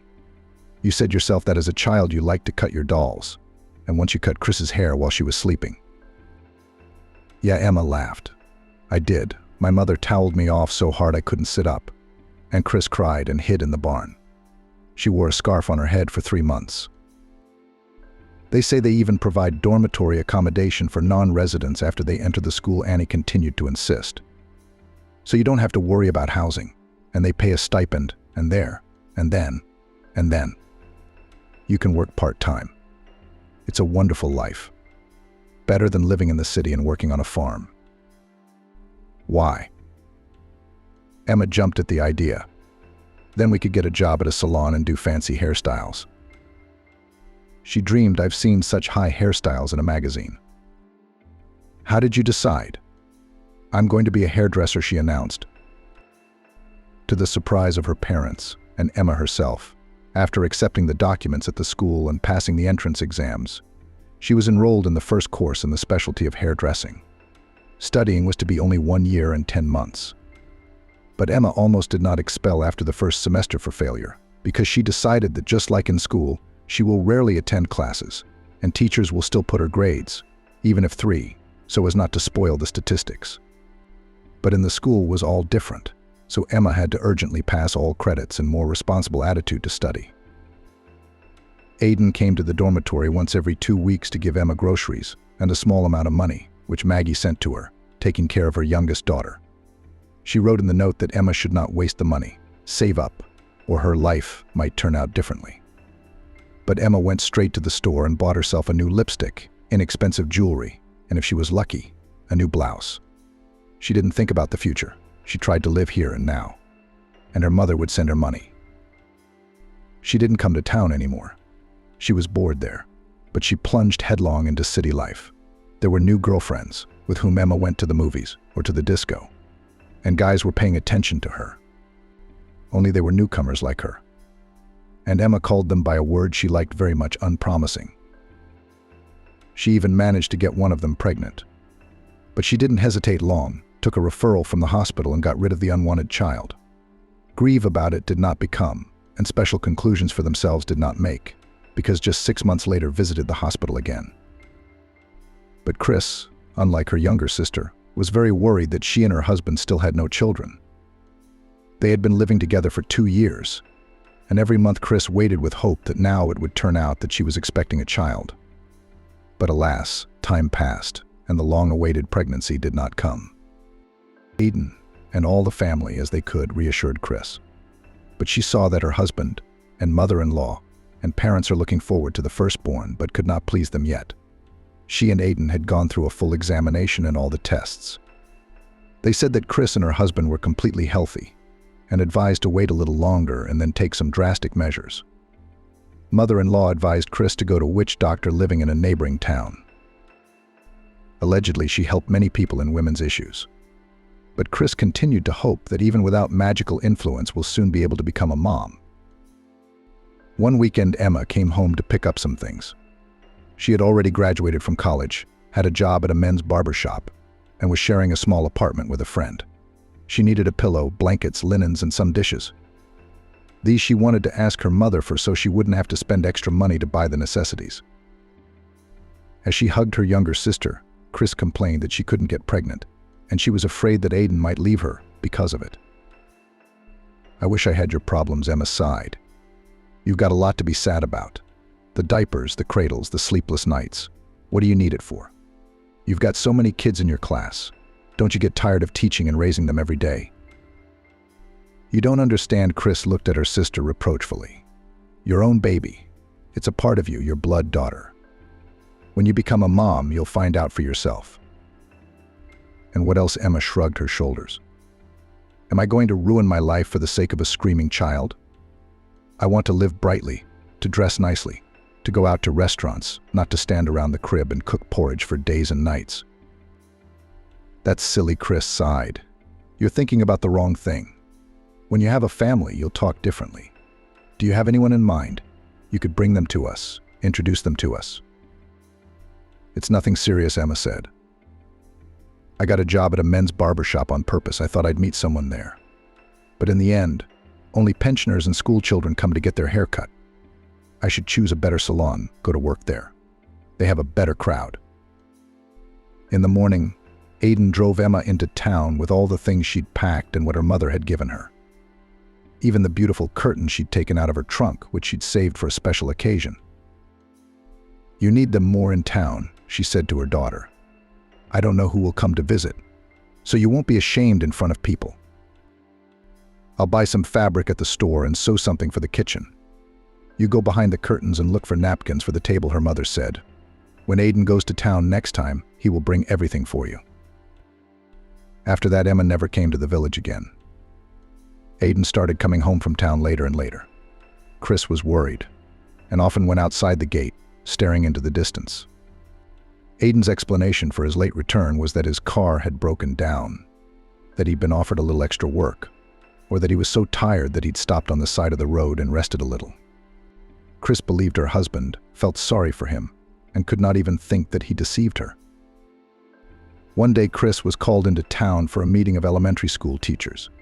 She felt bad from the morning, dizzy and nauseous, but Chris could not go. As soon as she left the City Department of Public Education, she was dizzy again, and she lost consciousness. She woke up in the ambulance that was taking her to the hospital. "What's wrong with me?" she whispered with just her lips. "I'm dying." "Well, honey, we will not let you die," laughed the woman in a white coat. "But we can't make a diagnosis yet. In the hospital, you will find out everything." In the emergency room, Chris took tests and was sent to the examination room, from which she came out, not believing what she had just been told. "Oh my God," she covered her face with her hands. "I can't be pregnant." She was offered to stay at the hospital for more tests, but Chris refused. She knew she would be worried at home because of her absence, so she hurried to the bus station. But as soon as she reached it, she saw that the last bus heading in her direction had already disappeared around the corner, leaving behind smoke from the exhaust pipe. What to do? Chris looked around, hoping to find someone she knew, but the bus station was empty. Well, she'd have to spend the night at Emma's. I'll go home tomorrow morning, she thought, and walked to the bus stop. As Chris neared the house where her younger sister Emma lived, she saw the truck labeled Milk where Aiden worked. Oh, that's how great it is. Chris got excited and picked up her pace. Aiden must have stopped at Emma's for dinner or tea on the way. And now he and I are going home together. Lucky me, I'll give them both a good time to hear the news. As for the baby, Aiden Smith would soon be a father, and Emma would have a nephew or niece. Reaching the right floor, Chris pressed the bell button. "Who's there?" She heard her sister's disgruntled voice. The neighbor needed something again. The door swung open, and Emma appeared on the doorstep in a short transparent robe. "Is that you? Confused?" she asked when she saw Chris. "Hi, sis," she exclaimed happily. "You didn't expect to see me. I came for a meeting. And then, well, I'll tell you later. Why do you keep me on the doorstep? Let me through." "We told you that." Emma smirked, blocking the entrance to the apartment. "Why don't you come over tomorrow?" "What are you doing?" Chris was surprised. "I'll be in the village tomorrow. What's wrong with you?" She looked anxiously at her sister, who was very pale. "Isn't she ill?" "Yes," Emma nodded hastily. "You know, there's a virus going around. I'm afraid you'll catch it. You go home, and when I get better, I'll come to you myself." "Honey, who are you talking to for so long?" Chris heard the gentle voice of her husband. "Let's go to bed. I'm waiting for you, or I'll have to go home soon." "What?" Chris pushed Emma away and headed into the room with determination. Seeing his wife, Aiden covered himself with a blanket and was afraid to even look out. "What's that?" Chris turned to her sister. "What is my husband doing in your bed?" "Well, now that you've found out," Emma sat back in her chair with her foot on the leg, "there's no reason to hide. Get out and get dressed," she shouted at Aiden. "The three of us can talk about this, since you couldn't tell Chris," Emma said. "I have nothing to say to you." Chris turned and walked toward the exit. "Wait," Emma grabbed her arm. "I want to tell you that Aiden and I are having a baby. You still haven't been able to give him a baby." "I get it," Chris said, then bit her lower lip. "Well, so be it. Know that not only do I now have no husband, but no sister." She opened the door and quickly walked out of the apartment. Chris walked down the street, unable to see anything from crying. She almost got hit by a car as she crossed the road. "Chris." Adrian, the driver who was driving the chairman, jumped out of the car. "I almost ran you over." "What happened?" He saw tears in her eyes. "Did someone die?" "Yes," Chris nodded her head. "Yes, they did." "You get in." "Get in," Adrian fidgeted, swinging open the front door of the car. "I'm on my way back from the train station to drop off Alex and his wife Maggie. They were on vacation at the resort. I wanted to stop by a friend's house. He lives here in town. I thought I'd drive back to the village tonight and then in the morning. Well, if that's the case, we'll go there right away." "So who died here? Was it Father Nick? I thought I saw him this morning. He was in good health." "No, not Father." Chris shook her head tiredly. "Maggie's mother." Adrian almost let go of the steering wheel. "How sad," he exclaimed. "My husband and my sister are dead," Chris cried. "Dead to me," she said. They drove the rest of the way in silence. The whole village was buzzing like an alarmed beehive. When Chris learned that Aiden Smith had become involved with Emma Watson and was expecting a child with her, she told only her mother Maggie and asked her not to tell anyone. But Maggie could not resist, shared the news with her neighbor, and she told everyone else. Everyone discussed Aiden Smith with Emma Watson and felt sorry for Chris, whom they respected very much. Chris took her things and went to live at her parents' house, and Aiden, returning to the village in the morning, wrote a letter of resignation. He turned in his truck, got his paycheck the same day, and took the last bus back to town. Maggie tried to talk to him, to talk some sense into him, but he only waved her away, telling her to stay out of his life. He'd figure it out on his own. Chris didn't leave the house for a week. Good thing school was out. It was vacation time. Maggie was worried about her daughter, afraid she'd do something to herself. But one evening, Chris walked into the kitchen. At the table just sat her mother and father Nick, and raising her head proudly said, "No matter what happens, I have something to live for. Mom, Dad, you don't know this yet, but I'm expecting a baby. I'm going to raise it on my own. I hope you'll help me. And please don't mention my ex-husband or my ex-sister's name in this house again. And if Emma shows up here, I will leave this house." Oh, my daughter. Maggie went to Chris. What a joy. She turned to her husband. "Why are you sitting there? Go hug your daughter, as, after all, soon to be a grandfather." "You this, daughter," Nick ineptly hugged Chris. "You can always count on us. And I'm not letting Emma on my doorstep. She's disgraced us all over the village, the whore." He swore harshly. Aiden and Emma never came back to the village, and there was no news of them. Maggie wanted to go into town to find out anything about the prodigal daughter. But as soon as she mentioned it to her husband, Nick looked at her so much that it became clear to her that it was better not to meet with the youngest daughter at all. Chris's pregnancy went well. She went to work until the birth and helped her mother in the household. And in due time, Chris gave birth to a daughter, which she named Marina. Grandmother and grandfather did not dote on our granddaughter. They got up to her at night so that Chris could sleep. Maggie even quit her job as a letter carrier to look after the girl. And Chris was already back at work on September 1st. After school, she was just in the teacher's lounge when a young man walked in and politely greeted everyone, introduced himself as Michael, and announced that he would be teaching high school history and geography. The young teachers immediately took out their mirrors, fixed their hairstyles and painted their lips, while the others looked at the new teacher with interest and nodded approvingly. "The situation is just like in the movie Big Break," teacher Jessica whispered to Chris. "Remember, Nestor was also the only man in the girls' group." "No, I haven't seen that movie," Chris shrugged. "That's too bad," Jessica sighed. "There's a lot to learn from the current generation of educators." Chris shrugged again and looked at her watch. It was time to go and feed Marina. "Excuse me, can you tell me how to get to the post office?" She heard a man's voice behind her. Chris turned around and saw Michael, who was looking at her, smiling. "Come on, I'll walk you out," she said. "I'm on my way." On the way they talked, and Chris learned that Michael came to work in their village for a reason. In the city he has an ex-wife, and most importantly a daughter, Emily, whom he misses very much. "So why did you leave them?" Chris wondered. Would have stayed in the city and met with his daughter. "The proverbial housing issue," Michael grinned.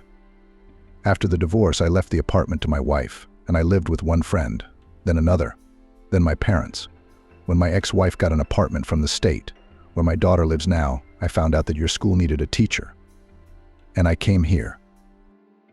So I came here. I've already been assigned a house, and I'm trying to get settled in. Here's the post office." Chris pointed to the blue-painted doors. "Over there is the library." She pointed to the brick building again. "There's also the clubhouse where our young people hang out. And once a week on weekends you can watch a movie." "I'll definitely check out the library," Michael nodded. "When I lived in the orphanage, I spent a lot of time reading books. I even got the nickname the bookseller for that. I especially liked history and travel books. I remember literally reading Robinson Crusoe, The Mysterious Island, Captain Grant's Children. Oh, I always liked those books too." Chris rejoiced. "My mom used to get mad at me because I'd cover myself with a blanket, turn on a flashlight, and read all night until dawn. You know," she looked at Michael, "you should come and visit us. You don't know anyone here, and I'll introduce you to my parents and my daughter.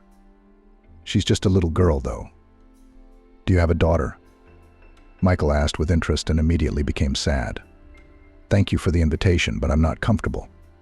I didn't have time to come here, and now I'm asking for a visit." "This isn't the city." Chris got mad. "We keep things simple. A new person in the village, you have to invite him to visit, feed him, ask him questions, and if necessary, help him. There's our house." Chris pointed to the green fence at the end of the street. "Daddy painted it himself. No one else has one like it." "Thank you," Michael said again. He said goodbye and went into the building where the post office was. "Ma, I am. You know we have a new teacher at school." Chris literally ran into the house. "A man. He's had some kind of family tragedy. So he came to our village." "Wait, don't touch that." Maggie frowned. "Better feed the baby. Can't you hear Marina crying? She must be hungry." Now, Chris quickly washed her hands and took her daughter in her arms. "Well, why did you scream, my beauty?" Chris said affectionately. "Now Mommy will feed you and you will calm down." After feeding, Chris put her daughter back in the crib, and she fell asleep immediately. Maggie put a plate of food in front of Chris. "Who did you have at school?" Chris told about Michael, and at the end she added, "You know, Ma, I feel sorry for him. He's so lonely and his eyes are so sad. You can tell he's very worried about leaving town, and most importantly, his beloved daughter. So invite him to visit us." Maggie poured tea into a cup and sat down opposite her daughter.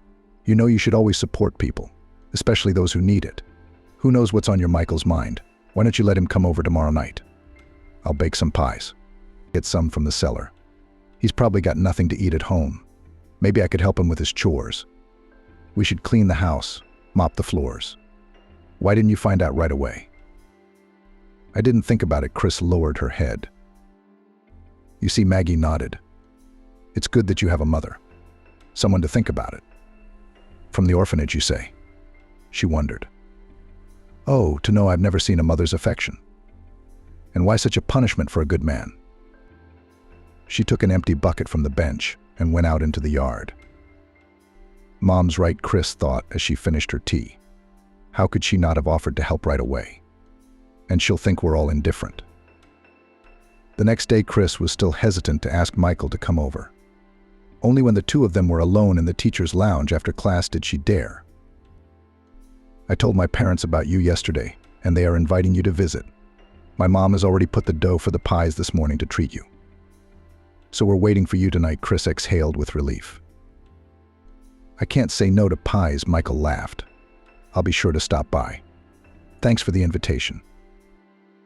When she had finished her chores, Chris began to set the table. She laid the tablecloth and took out the table set, which her mother had taken great care to display only on special occasions. "It's just like preparing the groom's party," Maggie joked. "I've had enough of fiancés." Chris sighed heavily. "I'm not going to get married again. I've had enough once."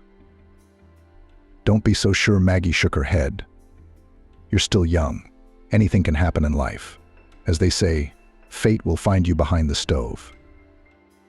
Chris wanted to answer her mother, but saw through the window as the gate opened, and Michael entered the yard. "Oh, he came, and I have not had time to change," exclaimed Chris. "Good evening," Michael said politely, entering the room and handing Maggie a box of chocolates. "Come to the table," she said, a little embarrassed. "John, why are you standing there? Come on, give your dear guest a treat," Maggie said to her husband. John fussed. "Michael, will you try my cherry liqueur or my moonshine?" "Oh, this is some fine moonshine I've made. Clear as a tear." "I don't really drink," Michael started to refuse. "But you should respect the hospitality of your hosts, so I think I'll try some of your liqueur." "Good." John was happy and poured the drink. Maggie began to take care of the guest. "Don't be shy, we keep things simple." Michael ate the pies and praised them, but most of all he liked boiled potatoes with pickles. After drinking Naluka, he relaxed a little and began to talk about his life and why he came to work in the village. "I never knew my parents.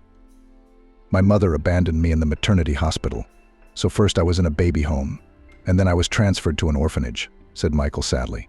"I had a grandmother who lived in the village. She was old, and they wouldn't let her take custody of me. But Maggie used to come to the orphanage 2 or 3 times a year, bringing me gifts and crying, stroking my head with her wrinkled hand. And then she stopped coming at all. She must have died. And where she is buried, I don't even know where to go to her grave. I did well at school. I especially liked geography, and I dreamed of visiting different countries. I also wanted to become a teacher. Therefore, after receiving my school leaving certificate, I applied to the Pedagogical Institute. While studying, I lived in a dormitory. And then I was told that as a pupil of an orphanage, the state should provide me with an apartment. It took me a long time to get it. I went to various instances. The director of the school where I got a job after graduation helped me.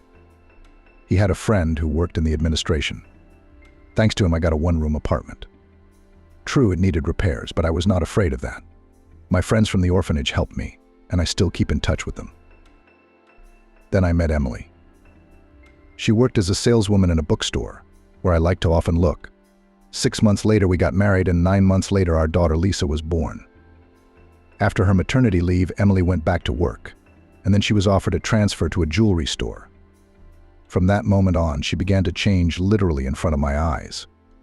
Emily began to reproach me that I do not earn enough, that it is necessary to change the apartment for a bigger one, because my daughter will grow up and she needs a separate room. And what could I do on a teacher's salary? I tried my best. I took extra lessons, class management, tutoring. I came home late, but I had time to play with my daughter and help my wife with household chores. And she still wasn't happy with me. And then Emily said she was leaving me for another, richer and more successful man. I persuaded her to stay, but she was adamant, saying that she was tired of the poor life and that she wants to dress well and fashionably, travel and dine in restaurants. So I let her go, only asking that she let me see my daughter. She herself suggested that Lisa live with me for a while so as not to traumatize the child's psyche. I didn't object. Emily packed her things and went to live with her new chosen one. She rarely saw her daughter now, and when she came, she told me how well her life was going. She bragged about her new outfits. After she left, Lisa cried and said she wanted to go to her mom. I comforted her as best I could, but I couldn't help her. A year later, Emily came back to us. I didn't question her about anything. I forgave her for my daughter's sake, and we went back to being a family. But 6 months ago, I found out that Emily had started seeing a man again, even though she assured me it was nothing like that. I was so disgusted that she was lying to me again. I packed my things now. At first I lived with friends, and when school was over, I quit my job and came here. I miss my daughter very much, of course. She can already read. And yesterday I sent her a letter in which I wrote that I love her very much, and I will definitely come to visit her soon. I remember how Lisa missed her mom, her bitter sobs. And that's why I couldn't let her stay with me again, while Emily would again organize her personal life. I'd rather have Lisa live with Mom, and I'd take her here in the country for summer vacation. Yes, Nick sighed. He poured moonshine into a shot glass and drank it in a gulp. Maggie was silent for a while, and then spoke again. Why do you eat so badly, Alex? She moved a plate with homemade sausage to him. I'll put the samovar on now. We'll drink tea with jam. I have such delicious jam made of paradise apples. I made it myself this year. Oh, it's been a long time since I've had such a delicious meal. He leaned back in his chair. Thank you for the treat. After a short conversation, Alex started to go home. Chris came out to see him off. What nice and hospitable parents you have. Does your daughter look a lot like you? He stopped at the gate. Excuse me for an indiscreet question, are you married? No, Chris replied sharply. I was married, but it didn't work out, and I don't want to discuss it. I'm sorry, Alex repeated guiltily. Good night. He turned around and walked quickly down the dark country street, holding the bag of pies that the caring Maggie had handed him. How unlucky for the man. Maggie sighed as she cleared the table. Archel's right. You can tell he's a good man, but he's unlucky with his wife. I wish you had a husband like that, Chris. She turned to her daughter. I already told you that I do not need anyone, she replied with irritation. We don't know how long he'll be with us. He will get tired of living in our village and will go back to the city. Chris did not invite Alex to visit her anymore. And at school, she only nodded her head in greeting if they met in the teacher's lounge. In the middle of the school year, Alex suddenly left for the city, and none of the teachers could understand what had happened to him. He said it was a family emergency. Mary, the headmistress, explained. I didn't question him further. His face was already blank. I think he got a telegram of some kind. Yes, I brought him a telegram, confirmed Mealy, the postmistress. And it said, "Come right away. Emily's in the hospital, that's all. I don't know what happened to him." She waved her hands helplessly. Alex returned to the village 2 weeks later. He was accompanied by a girl of about 6, who held his hand tightly and looked around with frightened eyes. As they were walking home, they came across Maggie coming back from the store. "Did you bring your daughter to visit?" Maggie asked, looking at the girl. "Wow, she looks just like you. She looks just like you." No, Alex shook his head. He sighed. "Lisa will live with me forever now." "Did your ex-wife run away to another man again?" Maggie asked tactlessly. "That's what women are like." "Emily died," Alex answered briefly. "Let's go, I have to look at the kindergarten. Maybe they'll agree to look after Lisa while I'm at school." "Why do you need a daycare center?" Maggie took another look at the girl who was hiding behind her father's back. "You can bring your daughter to us. I'm at home with my granddaughter all day anyway, and I'll look after your girl. She'll be better off at our place than in the garden, where there are a lot of children without her." "I don't know," Alex mumbled uncertainly. "I don't feel comfortable burdening you." "Well, think about it." Maggie switched to you. "You brought a girl from the city to a village where she had never been before and didn't know anyone. So you want to leave her alone with strange children? You don't know how they'll treat her." "I hadn't thought of that," he frowned. "Thank you for offering to look after Lisa. Don't worry, I'll pay you for it." "No way." Maggie was indignant. "I don't want to hear any more about it, so bring your daughter tomorrow morning. I think we'll find a common language with her." At home, Maggie told Chris that Alex had returned to the village not alone, but with his daughter, whom he would bring to them tomorrow morning. "Mom, can you handle 2 kids?" Chris asked worriedly. "Why wouldn't I be?" surprised Maggie. "Did I put you 2 on your feet? No one helped me. And I still had time to work and do chores." She stopped talking, thinking of her youngest daughter. No matter how angry she was at her, no matter how much she scolded her, she was still worried and concerned about her. One day, Maggie even asked Leon, the chairman's chauffeur, to stop by Catherine's house to see how she was doing. Leon stopped by and replied that there were other people living in the apartment, and they didn't know anything about Catherine. Greg also did not appear in the village, but it was said that he got a job at the depot, and now he delivers sand and rubble to construction sites. And whether he and Catherine lived together or not, no one knew. The next morning, Alex really brought Lisa to Maggie.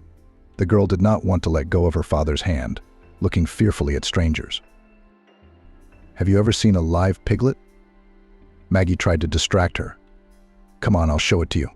And we have a cockerel and hens. They're in the hen house now. It's cold outside, so we don't let them out. Maybe they've already laid their eggs. Will you help me collect them? Shall we go?" She gave Lisa her hand. "It's time for your daddy to go to work, or he'll be late for class and the principal will scold him." Lisa looked at her father, who nodded approvingly and hesitantly put her hand in Maggie's. "Well, that's good," rejoiced the latter, "and we'll bake pancakes on the stove and boil porridge. What do you like best, buckwheat or wheat?" Maggie led the girl to the henhouse and waved to Alex to go away. Chris came out onto the porch and, seeing her colleague, stopped in confusion. "Vera Nikolaevna," he rejoiced. "Are you going to work too?" He looked at his watch. "Perhaps we should hurry up, or we might actually be late for the start of classes." After class, Chris and Alex walked together again toward Maggie's house on the snow-covered country road. They were not in a hurry now, enjoying the silence and the frosty weather. "What did your wife die of?" Chris suddenly asked. "Was she sick with something?" Alex sighed and, after a little silence, answered. "She was in a car accident. The man she was in the car with was alive, and Emily was in intensive care for a week. Doctors, as best they could, fought for her life, but alas, nothing could be done. The injuries were too severe." "I'm so sorry," Chris whispered. "Your daughter is without a mom. I grew up without a mother myself, and I know what it's like." He sighed again. "So I'm going to try to replace her with Lisa. As much as I can. You'll probably go back to the city now, Chris suggested. And our school will be without a geography and history teacher again. No, we won't go back to the city. Alex shook his head. We have no relatives there, and friends and acquaintances have their own families, their own worries. And I liked it in your village. People are very kind and helpful. It's rare to find such people in the city nowadays. Our people are really good, confirmed Chris, both in sorrow and in joy, always together, always helping each other. I've already seen that he supported Chris, who slipped on the slippery road. All my life I have lacked family and close people who could take care of me a little bit, something to advise me. Tell us, please, how did you live in the orphanage? It must have been hard, Chris asked. I don't even want to remember about that time. Alex sighed heavily. We had everything, a roof over our heads, food, shoes, clothes. But I always envied those kids who had parents, at least a mom or dad. We attended a regular school and studied in a class with homeschooled children. That's what we called them. They, of course, were different from the orphans. They were freer in their choice of entertainment, friends, and even food. They did not have to get up early on weekends, do exercises, and rush to the canteen to have time to take a seat at the table. They had the love of their relatives, and in my soul, only resentment and anger. I always ask myself a question: why am I worse than them? Why did I grow up without a mother and father? What was my fault when my own mother left me in the maternity hospital and ran away? And I always waited for my mother to come to her senses, to come and take me home. But as time went on, no one ever came for me. Have you tried to find your mother? Chris asked cautiously. I found her. Alex nodded his head. My grandmother, when she came to visit me at the orphanage, told me about her, calling her for some reason without a byline. I remembered my mother's last name, first name, middle name, but the year of birth did not fit in my head, so I had to look for her a little longer. But I got lucky. And you're in touch with her now? Chris looked at him with interest. We haven't even met. Alex looked away. Or rather, I came to her address. She lives in the neighboring region. And I found out that my mother has 3 more children, 2 daughters and a son, that their family lives amicably. My mother loves her children very much and takes care of them. And she did not even tell anyone about my existence. I learned all this from elderly women who lived in the same building. At first I wanted to go up to the apartment and look into the eyes of the woman who had abandoned me as a baby. I wanted to ask her why she had done me such an injustice. And then I decided that we should not meet, let her live as she did, surrounded by her beloved children. She and I are total strangers to each other. And even if we met, it wouldn't change anything about our relationship. Well, that's not fair. Chris even jumped up. How could she live with a clear conscience, knowing that she had once left a small child literally at the mercy of fate? I don't want to condemn or justify her. Alex stopped next to Chris. Maybe she had a difficult life situation and she couldn't do otherwise. You are a kind person. Chris opened the gate and entered the yard. You know how to forgive. And I still hate my little sister Mealy because she... Chris didn't have time to finish, because as soon as she entered the house, the dog Jessie rushed to Alex. And she quickly chattered. Daddy, Daddy. Me and Grandma Maggie made pancakes together. They were so good. We saved some for you. And Grandma Maggie let me pet the pig. He's so little, and he's grunting. And Grandpa Nick promised me a ride on the big tractor. And there's a little girl named Jessica who I even got to play with a little. I see you got along with everyone. Alex laughed. I hope you behaved well. They won't complain about you? No way. Maggie waved her hands. Jessica helped me. I even put Jessica to bed myself. What do you mean? Chris was surprised. Usually you have to rock her in your arms. Oh. Jessica has a way with a girl. Maggie smiled. She sat down beside the crib and began to tell her a story. She listened and fell asleep. That's what it means. Children always understand each other. No matter how much Alex refused, Maggie still persuaded him to sit down at the table. She put a bowl of fresh soup in front of him and then served him some pancakes. At the same time, Chris was talking to Jessica and was surprised to find out that the girl was developing beyond her years. She could read, write, and count. And Jessica said that all this was taught to her by her daddy, whom she loves very much. Now 5 days a week Jessica spent at the Watsons. And on Saturdays and Sundays Andrew took care of his daughter. He again offered Maggie money for looking after the girl, but she even resented him. Well, I do not have an extra bowl of soup or porridge for the child. Then Alex, before taking Jessica home, went to the village store. He bought honey gingerbread, which Maggie loved, or halva, or even chocolate candies. She couldn't refuse such gifts, though she grumbled. Why do you spend money on this? I can drink with sugar. Spring passed. Summer and the long-awaited vacation came. Vera finished tidying up the classroom and, having returned home, found out that Alex and Jessica came to their house to say goodbye before the road. They're going into town, Maggie said. I told them you were at school, but they didn't have time to go there or they'd miss the bus. They were gone for good. Chris got kind of sad.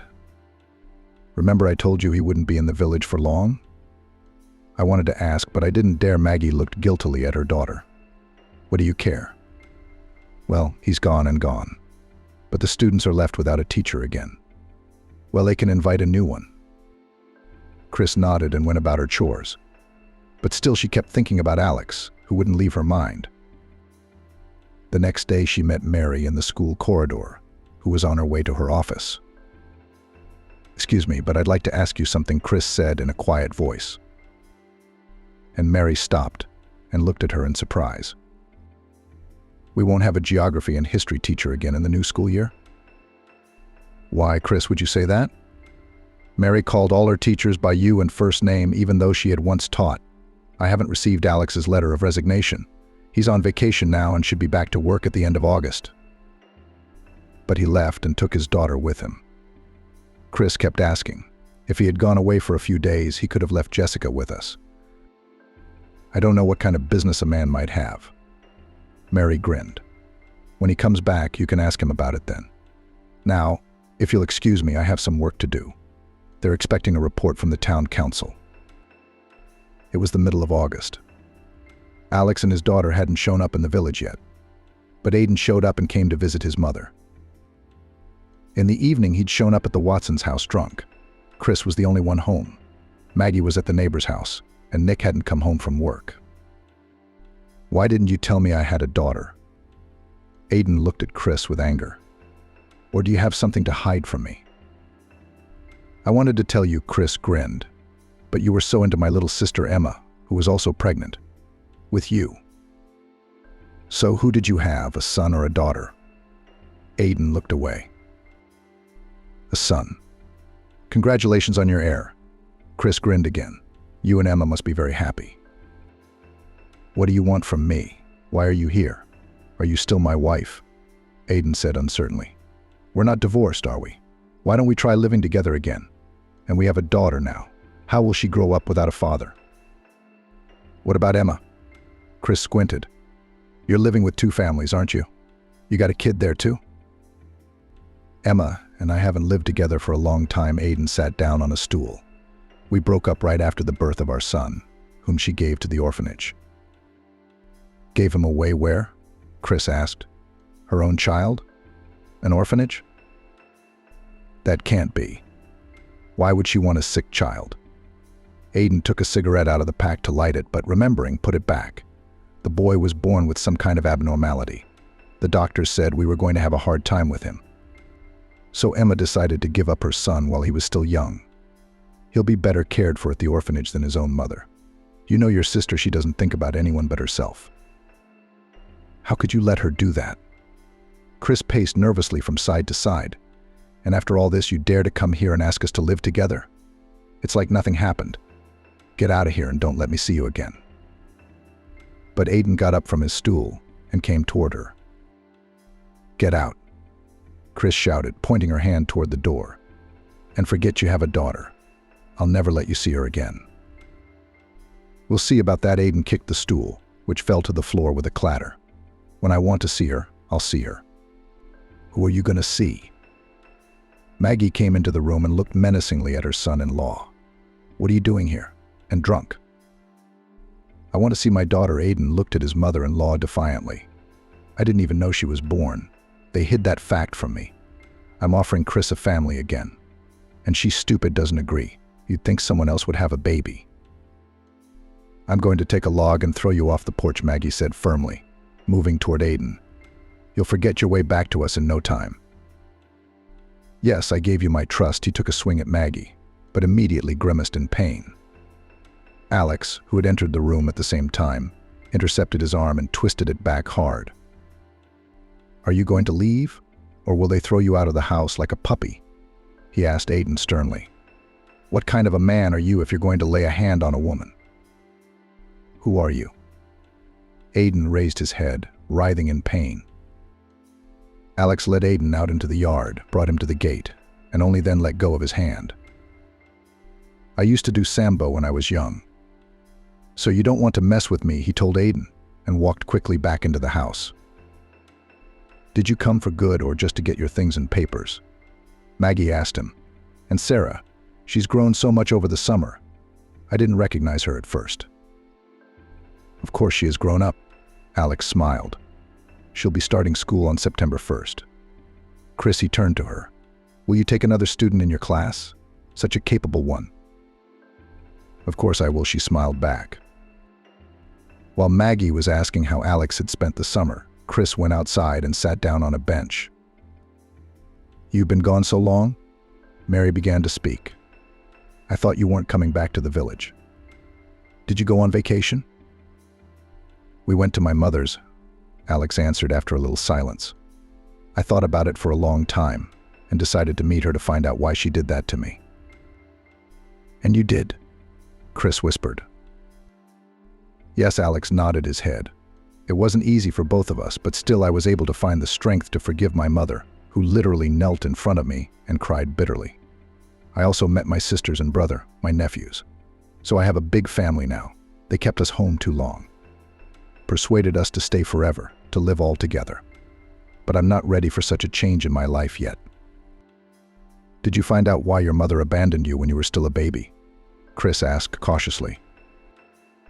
As she told me when she was young, she was, as you might say, quite windy, easily falling in love with guys and easily breaking up with them, until one of them turned her head, Alex began.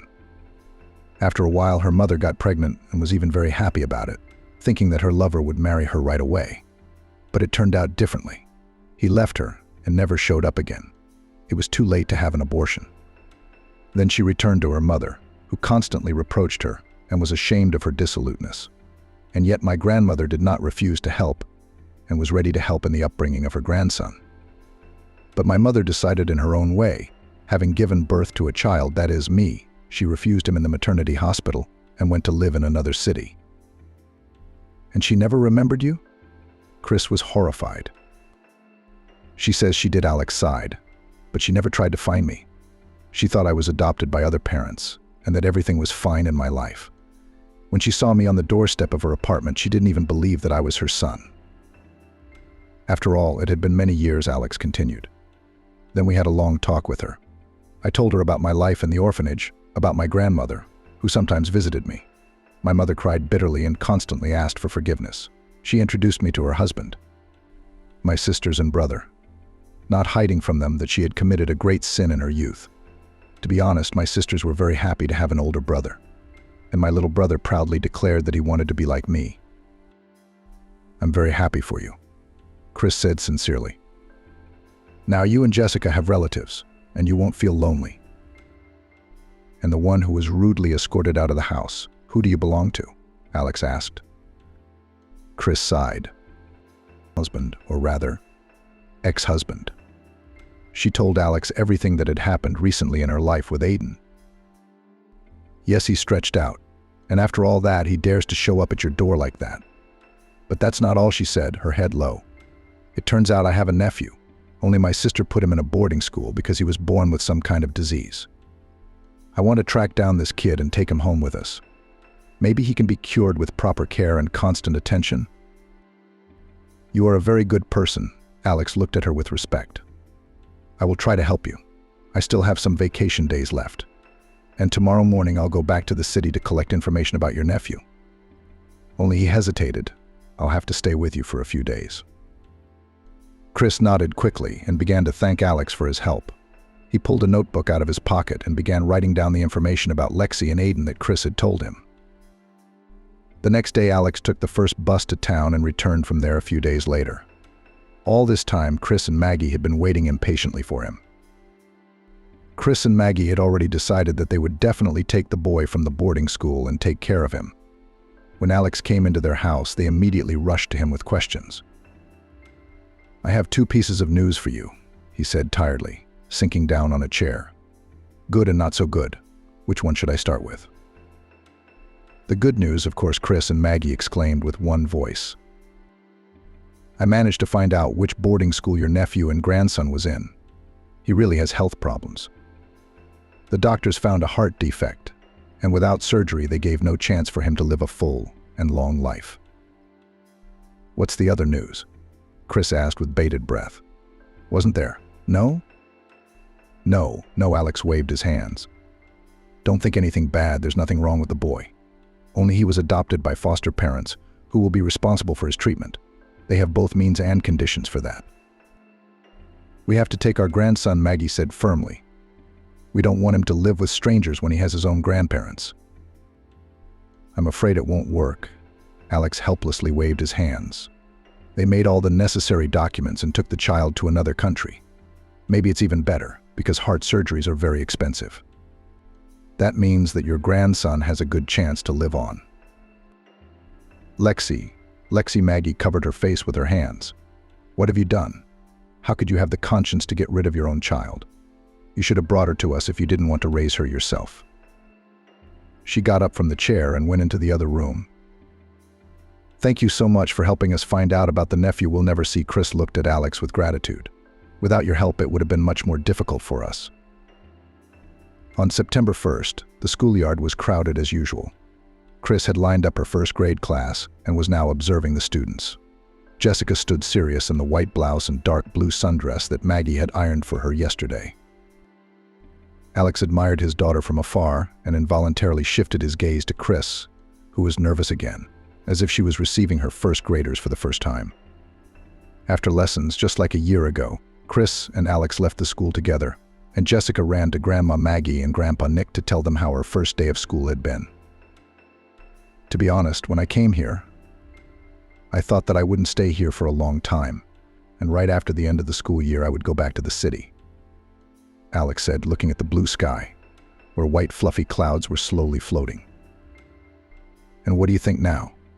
Chris looked at him questioningly. "What has changed in your life?" "You know, I've never been as happy as I am now," he smiled. "I've met some wonderful people who have become like family to me. And most importantly," he was silent for a moment, "I met you and fell in love. Perhaps for the first time in my life." "I like you very much, too," Chris said, embarrassed. "But you know I have a daughter." "So what?" Alex laughed. "Now we will have 2 daughters. I've always dreamed of having a big family, so I'm willing to have a 3rd and a 4th child. Chris, I promise I'll never hurt you or Jessica." He's made a subtle switch to you with her. "We've been through a lot in life, and now we must be happy together." "I agree," Chris replied, after a moment's silence. Emma was lying on the bed and didn't even turn her head when the door opened and someone entered the room. She didn't expect any of her family to visit her, although in the letter she had sent to her mother, after much thought, she had written that she was very ill and they might never see each other again. "Hello, sister," Chris whispered as she approached the bed. "You've changed so much that I didn't even recognize you at first." "This illness has changed me," Emma said, and tried to rise a little on the pillow, but collapsed helplessly back on the bed. "But you did come, didn't you?" said Emma. "So you've decided to forgive me." "I don't hold it against you," Chris said calmly. "What happened is what happened. It's not for me to judge you. Life has already decided everything for us." "You came alone?" Emma looked hopefully at the door. "I wish I could meet my mom and apologize to her for not seeing her for so many years." "Our mom couldn't make it. She's been feeling very ill lately, but she's waiting for you to come and see them herself. Daddy, when he read your letter, thought at first that you were deceiving everyone to make them feel sorry for you, and he wouldn't even let me come to see you. But Mama and I managed to persuade him." "I'm very sorry to everyone," Emma said, tears streaming from her eyes. "And now I'm paying the price. Tell me about your life. Is everything okay?" "What's there to tell?" Chris sat back in her chair. "Mom and Dad retired. Well, you know Dad, he can never stay still. He helps out in the workshop, goes fishing in the morning, goes mushrooming in the woods. My mom is sick, but she still makes a fuss about the household. My husband, children, and I often visit them, bring food and help them." "Do you have children?" Emma looked at her sister in surprise. "You said you couldn't get pregnant." When was that?" Chris laughed. "I've got 3 kids now. The oldest, Jessica, is in 8th grade. Jean is a 1st grader. And the youngest, Adrian, just turned 5. "I don't get it," Emma frowned. "Where did you get such a grown-up daughter?" "It doesn't matter where she came from," Chris said seriously. "What matters is that she's my daughter, and I love her very much. My son could have gone to 1st grade too." Emma turned her head to the side. "You probably don't know that Aiden and I had a baby with a heart condition, and I had to put him in boarding school. He's probably dead by now." Emma wiped away a tear. "Is your son alive?" Chris looked at her sister angrily. "My husband, Jean, managed to track down his foster parents, who told me that Adrian had heart surgery and is now a perfectly healthy child, moderately mischievous and mischievous. They even sent a picture of him. He looks a lot like Aiden." Andrew, Emma frowned. "That's an interesting name. How can I see him?" "You can't," Chris shrugged. "First of all, he lives in another country. And secondly, he's got real parents who spent a lot of effort and money on his recovery. Unlike you, who abandoned him to his fate. That's what you're paying for now." Emma's crying again. "And not just for that. For all the evil I've done to you and my parents, and other people too. It's time to pay the bills. It's a shame to leave life so soon, but it can't be helped. Stop burying yourself before your time." Chris got angry. "I haven't talked to the doctors yet, but I think you'll be fine. We'll take you to the country for fresh air, put you under the cherry tree chair. You'll listen to the birds singing. Remember how the nightingales sing here? Home and walls help. God willing, you'll get well and get back on your feet. And when the vacations come, we'll bring the children to the village, and you'll study with your nephews. Children will get anyone back on their feet." "Thank you for the hope," Emma smiled weakly. "I'm sorry, sister. I didn't need your Aiden back then. I just felt bad that everything was going so well for you. All I had was the wind blowing through my head. I wanted it all. You think I only ruined your family? I stole another husband away from a family with 2 little kids. His wife probably cursed me for that. And I wanted to have a family of my own and have a baby." Emma was silent for a long time, then said quietly, "But it didn't work out with either of them. I thought long and hard about whether I should write you a letter, but it was so scary to die alone." "Calm down," Chris stroked her younger sister's shoulder. "You're not alone now. You will always have your family and friends with you. I'll find out from your doctor when you can be taken home, and we'll pick you up at the weekend and take you to your parents' village. Is that a deal?" Emma nodded her head silently. Tears continued to roll down her cheeks. The doctors couldn't say anything comforting to Chris. The tumor was growing too fast, metastasizing to all her organs. And how long her sister will last it is unknown. Maybe a month, maybe a week, maybe a couple days. And there's nothing that can be done. Chris put her hand over her mouth. "There are some drugs, aren't there? You tell me, can we find the money to buy them?" "In your case, it's pointless to spend money," answered the gray-haired doctor. "If you want, you can take your sister home. We will prescribe the necessary medication to help her with the pain." "Okay," Chris lowered her head. "Then we'll take her out of the hospital on Saturday." But Emma didn't live to see Saturday. Chris grieved for a long time, feeling sorry for her little sister and her failed life. Jean did his best to comfort his wife. Then one day he said, "You know, everyone chooses his own fate and is responsible for this choice. But you can always turn from the wrong path, if of course there is enough time for it. It's good that your sister had time to apologize to you and left with a light heart." "You're so wise," Chris said. pressing herself against her husband. The best man in the world. Everybody's got their own road to travel. And to know where you fall, where you need to rest, stop, and on which you will find happiness. Oh, these roses are gorgeous. What's the occasion for such a gorgeous bouquet? Grace asked. Is it for me? Or are we going to someone's house? You're a champion. Honey, I love you. Kieran held out roses to Grace. You know that, don't you? So without further ado, marry me. Grace waited for a moment for further developments. Then she raised her eyebrows and said disappointedly, Is that all? What do you mean? I don't understand, replied Kieran. Isn't that a marriage proposal? Silly. What do you mean? I want you to be my wife, to live a long and happy life together, to have children. I don't understand. Is that the best you can do? Grace asked unhappily. Where's the celebration? Where's the ring? You should at least look on the internet to see how men propose to girls. We'll go to a restaurant and celebrate, said Kieran. What about the ring? What about the video of you proposing? Grace, what's the big deal? We love each other, we want to get married. What's all the fuss? What's with all the hoopla? I'm a simple man. I'm just saying what I can say. I want a ring for your marriage proposal, said Grace, resentfully. Everyone will laugh at me when I tell them you proposed and didn't give me a ring. Grace let out a tear. God, I'll be embarrassed in front of the others. And even embarrassed. I'd be humiliated to the core. Who's going to ask you about the ring? Who needs it? Is it so fundamental? You have to have a ring and no other way. I just thought it would be better to use the money for a trip after the wedding. Kieran smiled and hugged Grace. That'll be the ring for you. You're crazy, she pushed him away, her tears drying in a flash. A wedding trip. You're clearly out of your mind. What haven't we seen? Hanging around in buses, swallowing dust, listening to tedious lectures from tour guides. What kind of wedding trip is that? It's horrible.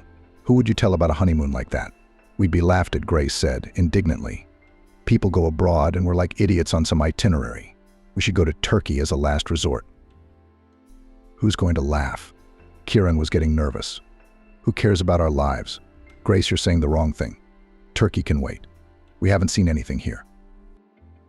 And I don't want to see anything here, Grace said sharply. What's good here? Married. I want a good life, to be envied, not pitied. Well, don't all your friends get a ring and go abroad? I know some of them don't even have boyfriends and don't get married.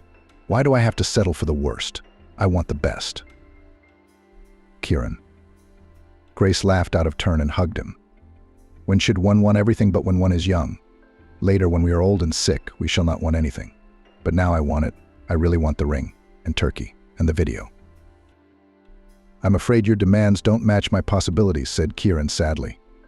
What else do you want to know here on the shore?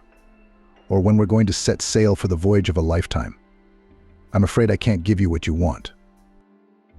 I also want a home, our home, or home, where it's just you and me and our children, where there's no one else, no parents, no grandparents. Just you and me, Grace said. I wanted this to be a surprise to you, Kieran smiled. I'll tell you. You and I are going to have a house like this, or rather we already have one. My grandmother will move in with my mom and dad, and we'll move into her house. My grandmother gave me a gift. She gave me a deed to her house. Can you believe it, Grace? Grace looked at her husband to be satisfied face. The smile slipped from her face, and from the expression on her face, Kieran realized that the surprise had failed. What kind of house is this?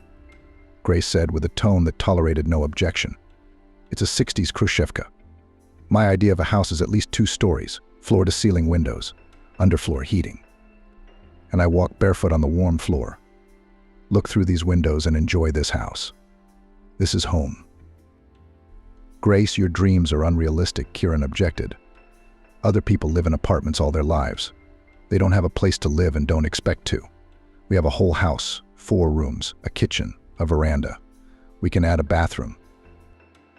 Why should we add new old things to old things? It is old, Grace said.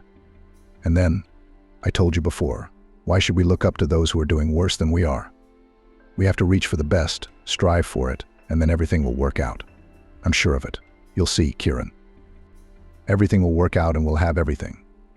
You just have to want it badly enough. I see that potential in you, otherwise I wouldn't have chosen you and loved you. I will always be there for you and support you because I love you so much. I love you so much. Let's start over. Do what again? Kieran didn't understand. I accept the bouquet. It's not going anywhere.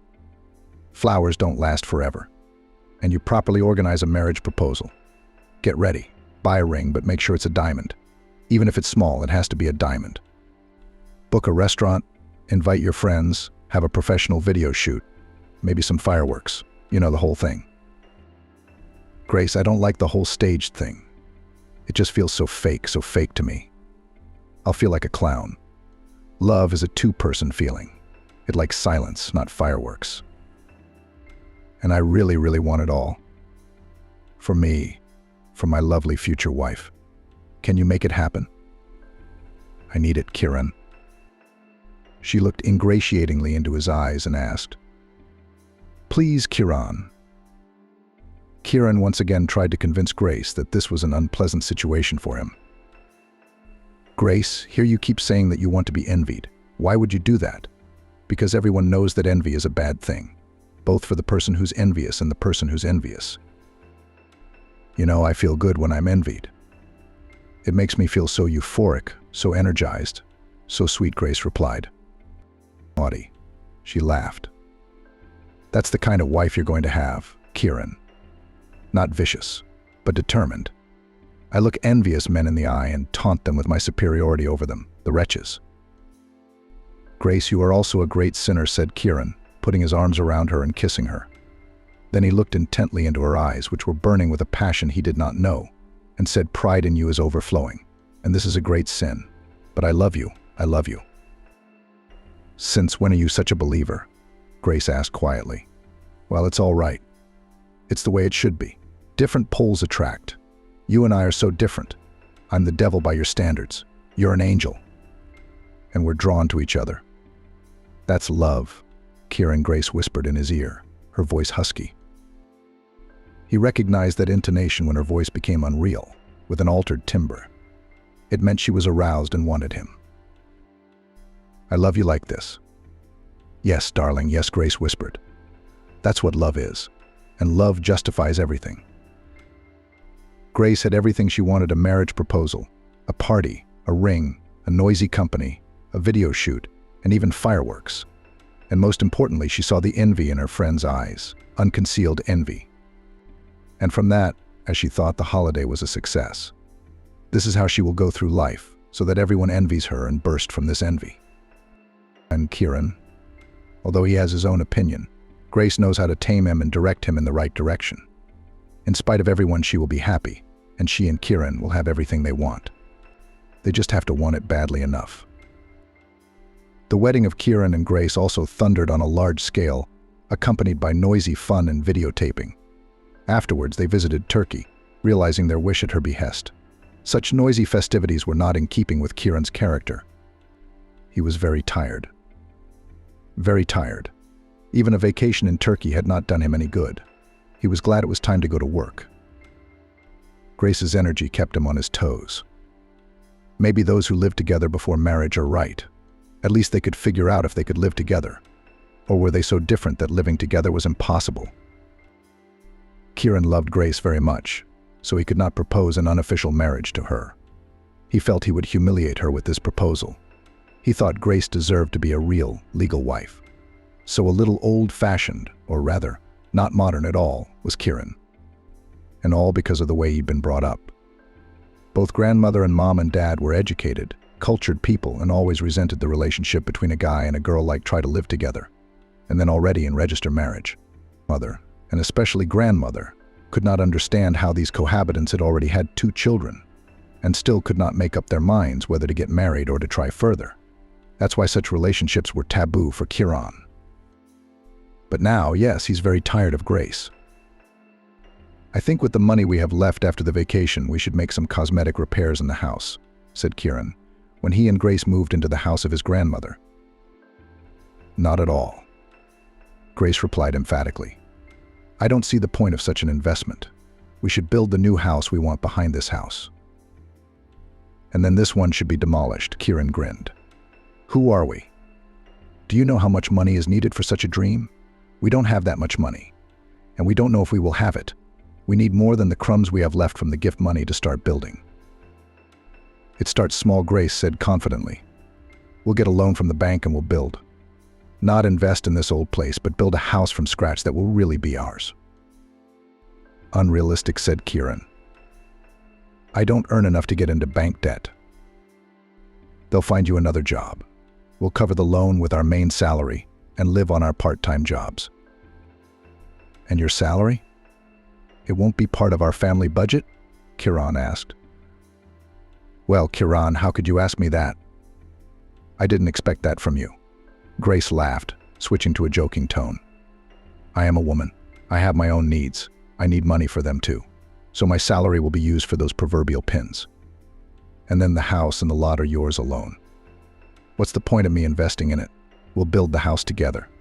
What if I get thrown overboard? Grace, what are you thinking? We just got married. What about me? It's life, Kieran. Life and realities. And unfortunately, that's what they are. When you get divorced, you take what's yours. But I didn't get married to get divorced. Grace, listen to me. We don't need a new house. We can fix this one up. And 4 rooms, stone walls. It'll last us a lifetime. You're talking like an old man for our lifetime. Kieran, we live in a different century with all the benefits and innovations. Why should we live in the old way? Don't you realize how great it is to live in a smart house where everything is automated? Come on, Kieran, don't be shy. You're a man. And as you know, a man should build a house, raise a son, and plant a tree. I'll help you with the son and the tree, and you build a house. Be a man, said Grace. Let's not put off finding a job for you. I'll get right on it. You see how strong my ambition is. I'm willing to help you in any way I can, to support you. You can count on me. Tomorrow we'll go to the bank and find out what's going on. I've sketched the house. Look at this. Look at the gorgeous house we're going to have. Grace opened her laptop, called Kieran, and, smiling in anticipation of surprising her husband, said, Come on, come here, look. There's too much information, there's too much of everything, and there's too much of you, Kieran wanted to say. And we won't go to the bank tomorrow. We've got to think about it. While you're thinking, the dollar will rise. You've got to think fast. This is the age of quick decisions. The bolder the better. Or, if I understand correctly, are you going to live in this barn for the rest of your life? No, Kieran, I don't believe I was wrong about you. You're smart, you're determined, and you're a man. That's how I saw you when I married you. Come here, come here. Kieran reluctantly walked over to his wife and sat down beside her. He was looking at his laptop, listening, but he couldn't hear Grace. He was tired, very tired. Son, are you all right? Ciaran was asked by Ciara's mom. I look at you, you are not like the newlyweds, frowning, tired. Things not going well with you and Grace. I'm fine, Mom. I'm just really tired. I've been working a lot. You know, Grace and I are going to build a new house. I've been working part-time, telecommuting. Honestly, I'm not getting enough sleep. Kieran, would you say I'm meddling? But son, you've got to understand, your health is more important than a new house. You'll have a house, but your health will be gone forever. Sick people are not happy about anything, not even new houses. It's your decision to build a house. It's my and Grace's decision, Kieran replied. My boy Ciara hugged her son and stroked his shoulder. If you can't afford to build a house, you shouldn't tear yourself up like that. Sick, tired husbands are not necessary for people like Grace. Kieran answered his mother sharply. Don't. I don't want to hear it. Don't say anything bad about Grace to me. She is my wife. Ciara sighed. A wife takes care of her husband, not pulls the life out of him. I can see everything, son. I have eyes and ears. You've been too hasty with Grace, son. She needs another man, a man like her. Why did you raise me like this? Kieran asked, and putting his arms around his mother's neck like a child, he cried, "I'm weak, mother, weak." "No, Kieran, you're not weak." The mother stroked her son's head. "You're not a pushover. You're not a bore or a scoundrel or a peddler. I don't know. Maybe in this day and age that's a disadvantage rather than an advantage. Your father and I raised you to be a decent man and we're proud of you. And Grace needs a man with qualities that you don't have. A man who will go over your head and do whatever it takes to get what he wants. If you want to build the house Grace is claiming with your hard-earned money, you're going to kill yourself, son." "Mom, but I love Grace. She's pregnant. We're having a baby, and I promised her this house. I can't not keep my word. This is where I regret raising you to be a man of your word. Can't you build a smaller house? Grace designed it herself, shows it off to everyone, brags about it, and that's why you can't back down." Ciara sighed heavily and said, "I have a serious talk for you, son. Come on, I'll feed you. We can talk about it." "Mom, thanks, I'm not hungry." "No, Kieran, you've lost weight. What's wrong with that? Come on." Ciara took her son under her arm and they went into the kitchen. "It's delicious as always," Kieran smiled after the meal. "Now we'll talk." "You think better on a full stomach," smiled his mother. "Have you taken a loan from the bank yet?" "No, not yet. We're going this week." Grace and Kieran sat in the kitchen with Ciara. "Granny's got some money too," said Ciara. "We can lend it to you on your own recognizance. When you can, and if you can pay it back." "Then why the receipt? Don't you trust me, mother?" Kieran was surprised. "The receipt. Let it be a document for Grace. I know how unpredictable she is." "I told you not to speak ill of Grace," Kieran frowned. "Did I say anything bad? You're just in the wrong sled." Son Ciara sighed.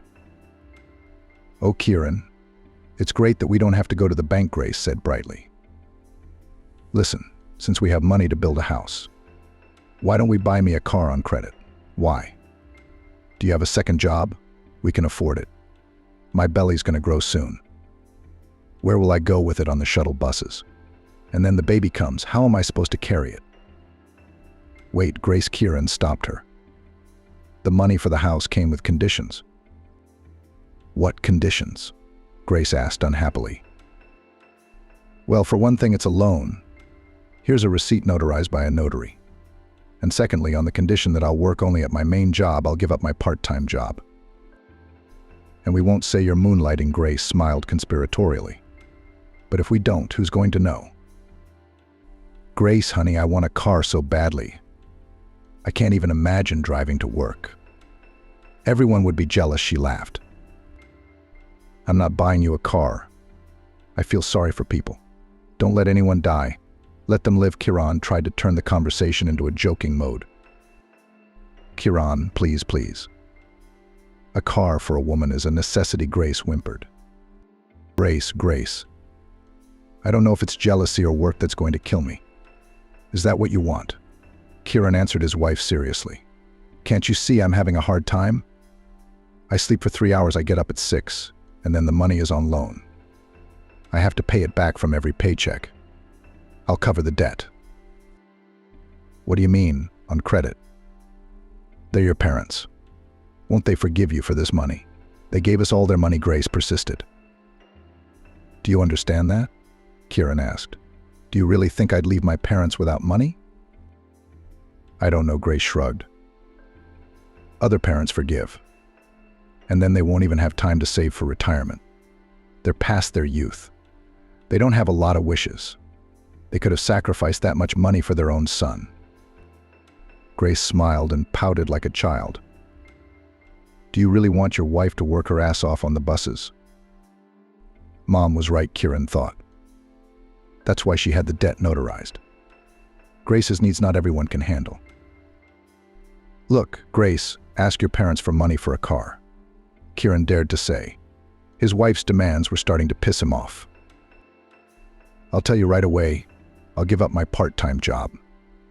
Don't even think about it." I'm not able to work nights. Do you hear yourself? Grace was indignant. I have a husband, and I'm going to beg my parents for money for a car. Kieran, have you humiliated yourself like this? Kieran was silent. He realized that no matter what he said, Grace would have only her own opinion, and it was the right one. I'll quit my second job, I'll pay off my parents' debt, I'll keep building the house. I'm not counting on a car. And that's my final answer, Kieran reported to his wife. And now I have to sleep, and how do you want to sleep? How can you talk to me like that? I'm pregnant, and you're getting on my nerves. Grace burst into tears. Who's getting on whose nerves? Stop crying, kitten. Kieran hugged his wife. Let's go to bed, and you think about what I'm asking of you. Wine? A car is a necessity for a woman and not a whim. A lot of promises that you'll think about it. Don't get your hopes up. You know I keep my word, and I'm keeping it this time, Grace persisted. She realized that after going to her parents' house, Kieran had become so uncooperative. His mommy must have told him that. No, now they would go to Kieran's parents together. Grace thought, I must shield him from the influence of parental discipleship. I'm a wife now, and I'm the only one who should influence my husband. And the parents have finished their mission of education, and Kieran is not a boy to be danced to. He's a man who has to support and care for his family. I'll give my mother-in-law my opinion. She wouldn't dare come between me and Kieran. A man should have one woman to guide him through life. Mother's time is over. It's me now, Grace, Kieran's life guide. Kieran, darling, I love you so much. You realize that love isn't given to everyone, only to the chosen few. Your God must love you because I have you here with me. No one will ever love you like that. No one ever will. Embracing her husband, Grace whispered, I promised you a son. And now I've kept my promise. We already have one. All that's left is for him to be born.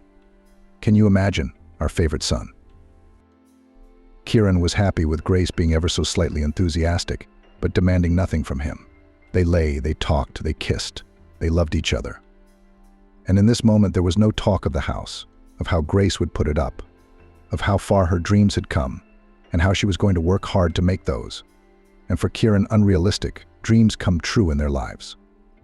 He was grateful to her for these rare moments of respite from material things, because it was in these moments that he was truly happy. The rest of the time he was tired of Grace's bursting energy, of her plans, which were gaining momentum, demanding unrealistic investments. And then after that incident, Kieran realized that if she was up to something, she would achieve it by any means necessary. All means are good for her desires. That incident shocked him, and he realized that there would be many such cases and he should be ready for them. Do you love me? Grace put her arms around her husband and pressed herself against him. Oh, do you hear our Vincent beating? We've heard it already, she said to the fetus, tapping his belly. Not yet, Grace. I've asked you 100 times not to address the unborn child by name. Do you ever listen to me? Even though I forget. Oh, don't be angry. Won't you do me this little favor? My motherly whim. You're so angry that I'm afraid to admit to you my little wish. What else? Kieran asked unhappily. I hope it's not a dream of a yacht. Oh, I'll be braver now, because what I have acquired is such a trifle compared to a yacht. Kieran looked at her fearfully. Come on. I'll show you my little girl. Grace took her husband's hand and led him out of the gate. A red car was parked outside their house. How was it? It's a lot cheaper than a yacht, kitty. Honey, I'm so happy. Even though I'm on maternity leave, I'll drive my baby to work tomorrow. They're gonna die of jealousy. Can you imagine their faces? Grace talked and talked, and he couldn't hear her words out of shock. Just a high, skinny voice, like a pesky fly. Come on, I'll show you. You'll see how great it is, Grace chirped and tugged Kieran's hand. You've already taken me for a ride, Kieran said, emphasizing the word already. He pulled his hand out of his wife's and asked what money was used to buy this baby.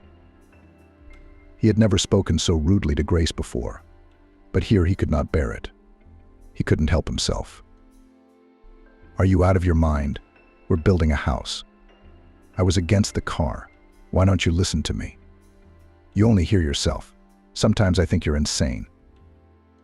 Grace's eyes filled with tears, and she threw a violent tantrum.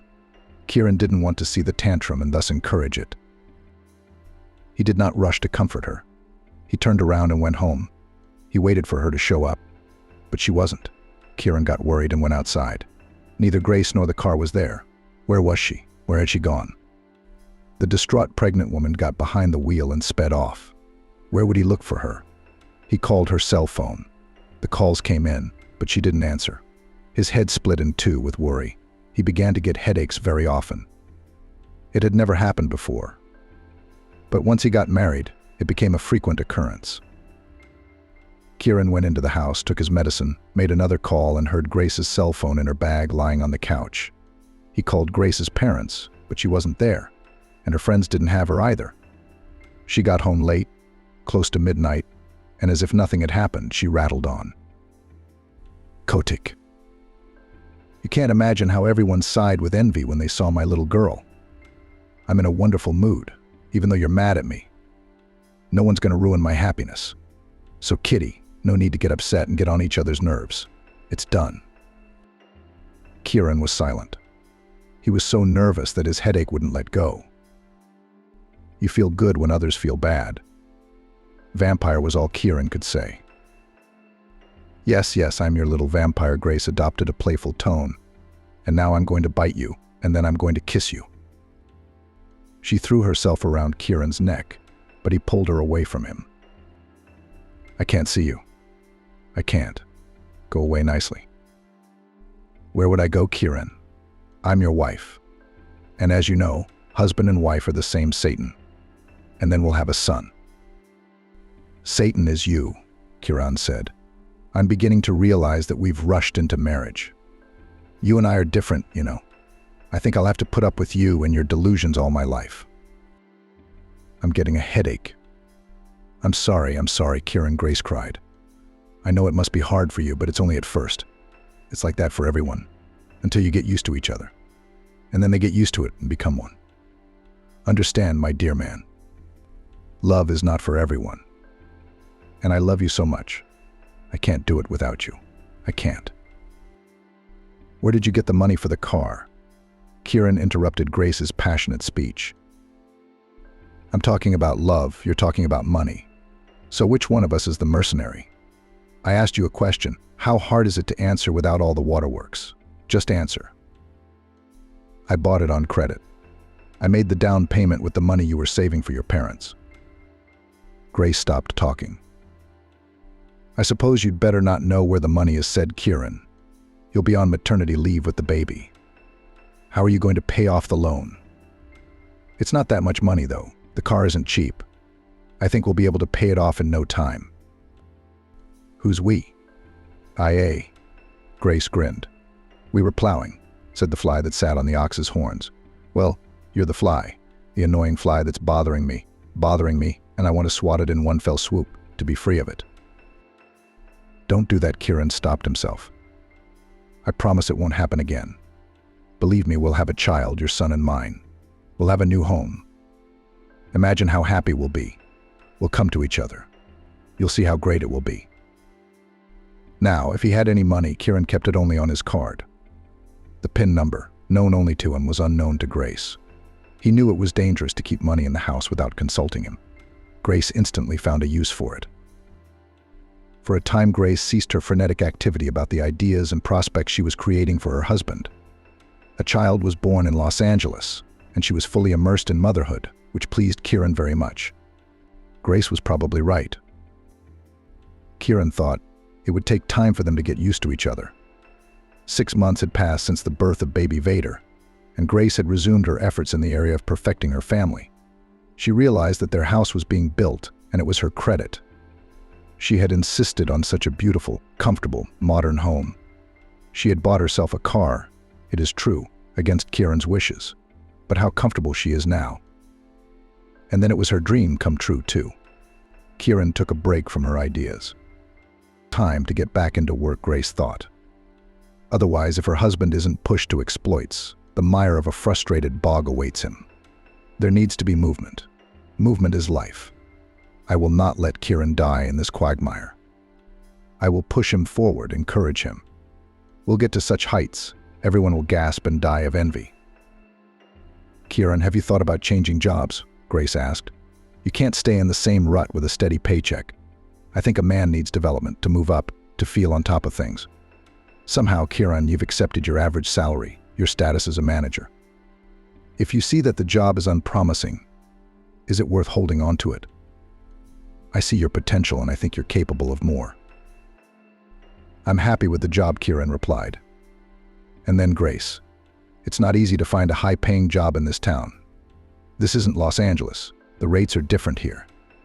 And I think I have a pretty good job and the pay is pretty good. Not bad, Grace repeated as if tasting the word. She was silent for a moment, as if giving Kieran time to consider the term. And then she said not bad means nothing. Kieran, you're 31 years old, and you have a pretty good job with a pretty good salary. And at the moment you have a lot of debt, and you're willing to put up with it. Is that how I see it? What do you want from me? Kieran sighed. I'll tell you right away, I won't be able to work nights. I've been having these headaches lately. I'm not happy about the white light, so I realize that night work won't do me any good. Who said anything about night work? Grace was outraged. I'm talking about changing jobs. You know what I mean, Kieran? You know it's impossible to get a high-paying job without connections. And you can count on me. You want me to find you a job like that. But where would you find it? Grace, don't be ridiculous on the internet. Kieran grinned. No, not like that, she said. I'm not stupid enough to look for a prestigious job on the internet. I still have some connections from the past. I can build bridges and try to find you something more worthy of your intelligence and your knowledge. How would you feel about that? Grace, did you have such a past? Kieran wondered. Were you what? Am I jealous of your past? Grace laughed. Well, that's silly. Didn't you have one before me? And then I worked for this big company and I was in good standing. That's all it was. Why did you leave such a great company? I'm afraid you wouldn't believe it, Grace hesitated, or you'd take it the wrong way, so I'd rather not talk about it. But I'd like to know what pitfalls to expect if you're going to put me in there. Okay, Grace sighed. Just promise not to jump to conclusions.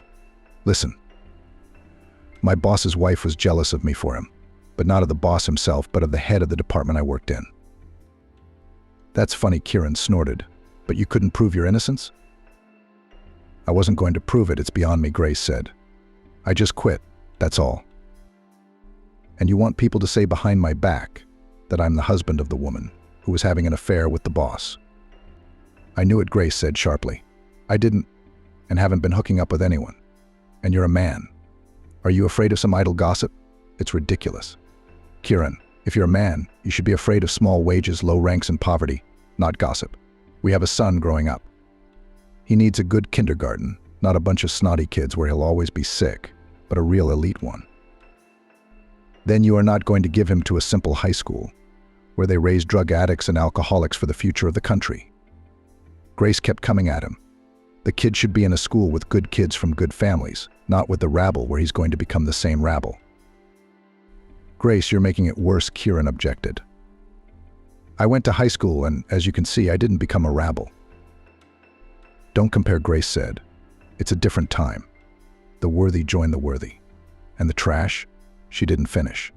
She stood up abruptly and went into the other room. Then she stopped at the door, turned around and said, think about all this at your leisure. In a word, I'm right. And you know it. When you've thought it over, you'll say. The dream house was built, and Kieran's family moved in. Kieran, it's time to tear down that shed that's such an eyesore, Grace said. We'll plant roses and weed the lawn and all that. I'll go out to the kitchen in the morning and look at the beauty of it. It'll make me thirsty. This shed prevents me from realizing my plans to transform the landscape around the house. It's going to take a lot of money to demolish the house. And your landscape too, Kieran shook his head. So my solution is not to demolish the house, but to renovate it with the money that would have gone into demolishing it. I can't demolish the house my grandparents built. You're crazy. Grace gasped. You've made up your mind? Did you ask me? Do you ask me when you've made up your mind? Was the wedding according to your plan? Did you plan the vacation? Did you design the house? I bought the car on my own. Did you ask me?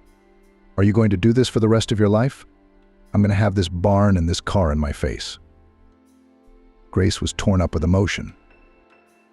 I wanted what was best. I wanted our child to walk and play on the lawn, not bump into that shed. Shut up. Kieran couldn't help himself. And don't call the house where my parents were born a barn.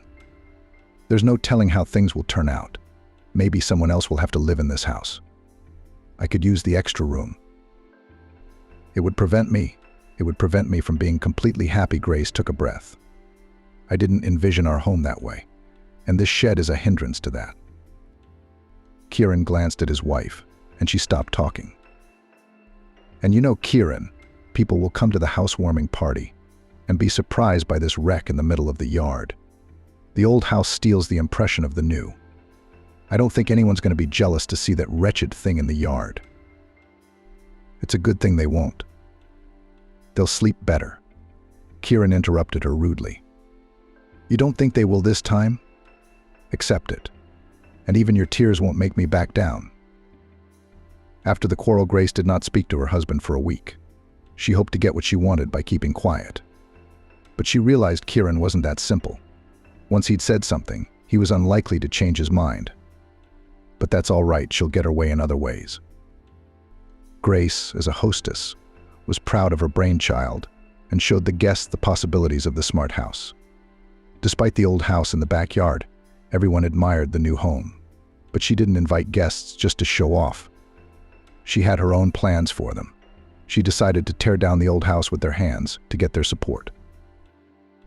Well, it certainly worked out the way Kieran and I wanted it to, Grace said at the party table. But Kieran doesn't want to tear down the old house. He thinks it's appropriate here. Personally, I don't think so. So I'd like to get some outside opinions. Do you think there's a need for an old hut next to this magnificent house? Hearing such unpleasant words about her house, Grandma was saddened. She lowered her head and smoothed the folds of her skirt.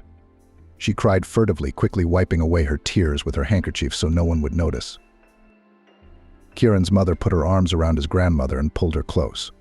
Kieran saw all of this. He was ashamed of his wife's words in front of his grandmother and in front of his parents. Of course, a lot of people had come to the housewarming party, and he didn't want to find out about it.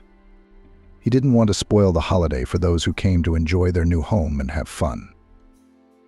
I wouldn't tear the house down either, said Ivan, Kieran's friend. I would renovate it, make it into an extra living space. No one could use the extra living space. On the contrary, many at the table supported Ivan, which upset Grace very much. She realized she had lost this time. If it weren't for my parents and my grandmother, this house wouldn't exist, said Kieran. Let's drink to their health, he said to the guests. My loved ones, my dear ones, thank you for everything. Kieran went to his mother, father, and grandmother and kissed them. What about me? Don't I get a thank you? Grace said resentfully. If it wasn't for me. Of course, everyone heard the indignation of the mistress of the house, but realized that it was not worth focusing on her offended words. Everyone supported the toast. The guests made praised toasts in honor of the hosts. The guests cheered, and Grace did not feel her triumph. She was not envious of the people who had come to the housewarming party. They just shared the joy, cheered, and for some reason praised Kieran and his parents, but not her. She was the one who had built the house thanks to her kicking, and his parents' money had been given not for nothing, but as a loan. Why were you pouting all evening? Kieran asked his wife. Well, it's not proper to invite people and sit like a mouse on the croup. He hugged her, kissed her on the temple. My little mouse, look, you'll burst. Kieran wanted to cheer up his wife. So all smart and clever, all honored, all participants in the construction of the house, I'm the only one on the side. Grace was indignant. And why didn't you say that your beloved grandmother, Daddy and Mommy gave you the money on credit? Why did you sing such dithyrambs to them? Didn't you know that? If we had borrowed the money from the bank, the interest would have cost us another house, Kieran explained. Grace, you know all about that. And then my parents forgave me half of the money and gave it to my grandmother to rebuild the house. Oh, so that's it. I'm nobody here, and my name is nobody. And that's the last I'll know, Grace said, indignantly. I only found out about it today. My dad told me about it, that it was their housewarming gift to us. Kieran changed his tone. Grace, well, since we don't have to pay off the debt, let's hire a housekeeper. Look how big the house is, how much cleaning there is, especially today after the guests so many dishes to wash. You have a dishwasher, said Kieran. But you have to get the dishes ready before it. I don't think I can do it alone. Why did you have to build such a big house? Convenience, Grace said sharply. Convenience. What's the point of hiring a housekeeper? And then you haven't even gone to work yet. Can't you handle it? Of course I can't. There's house after house after house, and that old house of yours. I'm prioritizing the baby. I told you I could call you about a job that pays twice your salary. A good one. You don't say anything, so you're okay with the pittance you get. And we have to suffer because our breadwinner is happy with a good salary. I get it, said Kieran. Because no one was jealous of you today, you decided to take out your anger on me. You know what I'll tell you? This house was built because I loved you, and I promised it to you. Or rather, you made me promise you. I was building it. And I already knew it then. We didn't understand each other, and we never will. No matter what kind of house we live in, happiness doesn't depend on the wall. Honestly, I hate this house. Everything revolves around it. Where are we? Grace? Where are we? Is the house more important than our feelings? With this house and your crazy ideas, we've lost everything we had. 4 years we lived with you. We built a house, and that's it. We have no common ground, Grace sighed. So while we were building the house, we had something in common, and now we don't. Isn't our baby Vincent a common ground?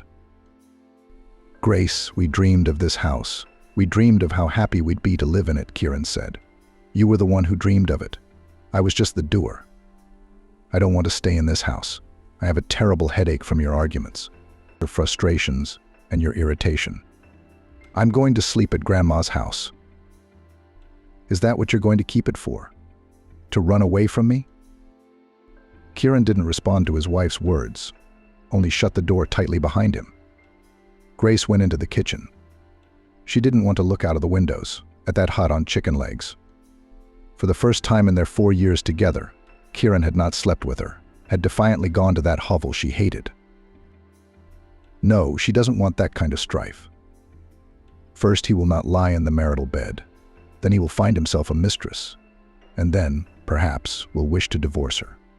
That's something she can't let happen. She can't find a man like Kieran. She's not so stupid, she realizes that. Besides, where would she go in the event of a divorce? Her parents? No. By any means necessary, she'll still be the mistress of this magnificent house. Kieran's not exactly a star in the sky, but he does his best for his family. And that's the kind of husband you'll find. And then a father is better than a stepfather for her child. Kieran loves Vincent very much, but you can't play on his love for a child for long. You've got to be more subtle. Kieran didn't go into the new house. Grace watched from the window as he left for work, and for the first time they didn't have breakfast together, so he's still angry with her. And by the looks of it, there'd be more fighting tonight. She had to get the house in order, cook something nice for dinner after the guests, and be sure to have candles to make it intimate and romantic. Grace decided that she needed to clean herself up too, so that Kieran could see who he was trying to make a deal with. What's a wife like her to look for? And the fact that she was pushing him to some small victories, so it was again only a plus for her. Without her initiative, they would live in this shack with paper wallpaper. Grace didn't like the fact that Kieran was stubborn, unwilling to take the high-paying job. She'd already made inquiries, got her ex-lover involved. There's a place, but they won't wait long. We need to get Kieran and push him into a position that would bring them good money. Of course, the work there is nervous. The state constantly allocates money for government contracts, so there are frequent inspections, audits, where auditors pick on every comma. Not everyone can withstand such nervous tension. Despite high salaries, people often quit. That's why it's possible to get Kieran a job there. Kieran, don't do that again. I was up all night. I'm used to having you with me at night. I was scared. I wanted to call you. but I was afraid you'd start fighting with me again. I know you're tired." The guest had been drinking, so he got a little hasty. "Maybe I'm wrong about something, but you're wrong too, honey. No matter how much we fight, we should sleep together." "I didn't sleep all night either," said Kieran. "And I was scared about the way we were living, you know. I thought about it for a long time, and I realized that you and I are not a couple. We're so different sometimes it's impossible. You only think about material things. I don't deny that our world is real. And it takes money.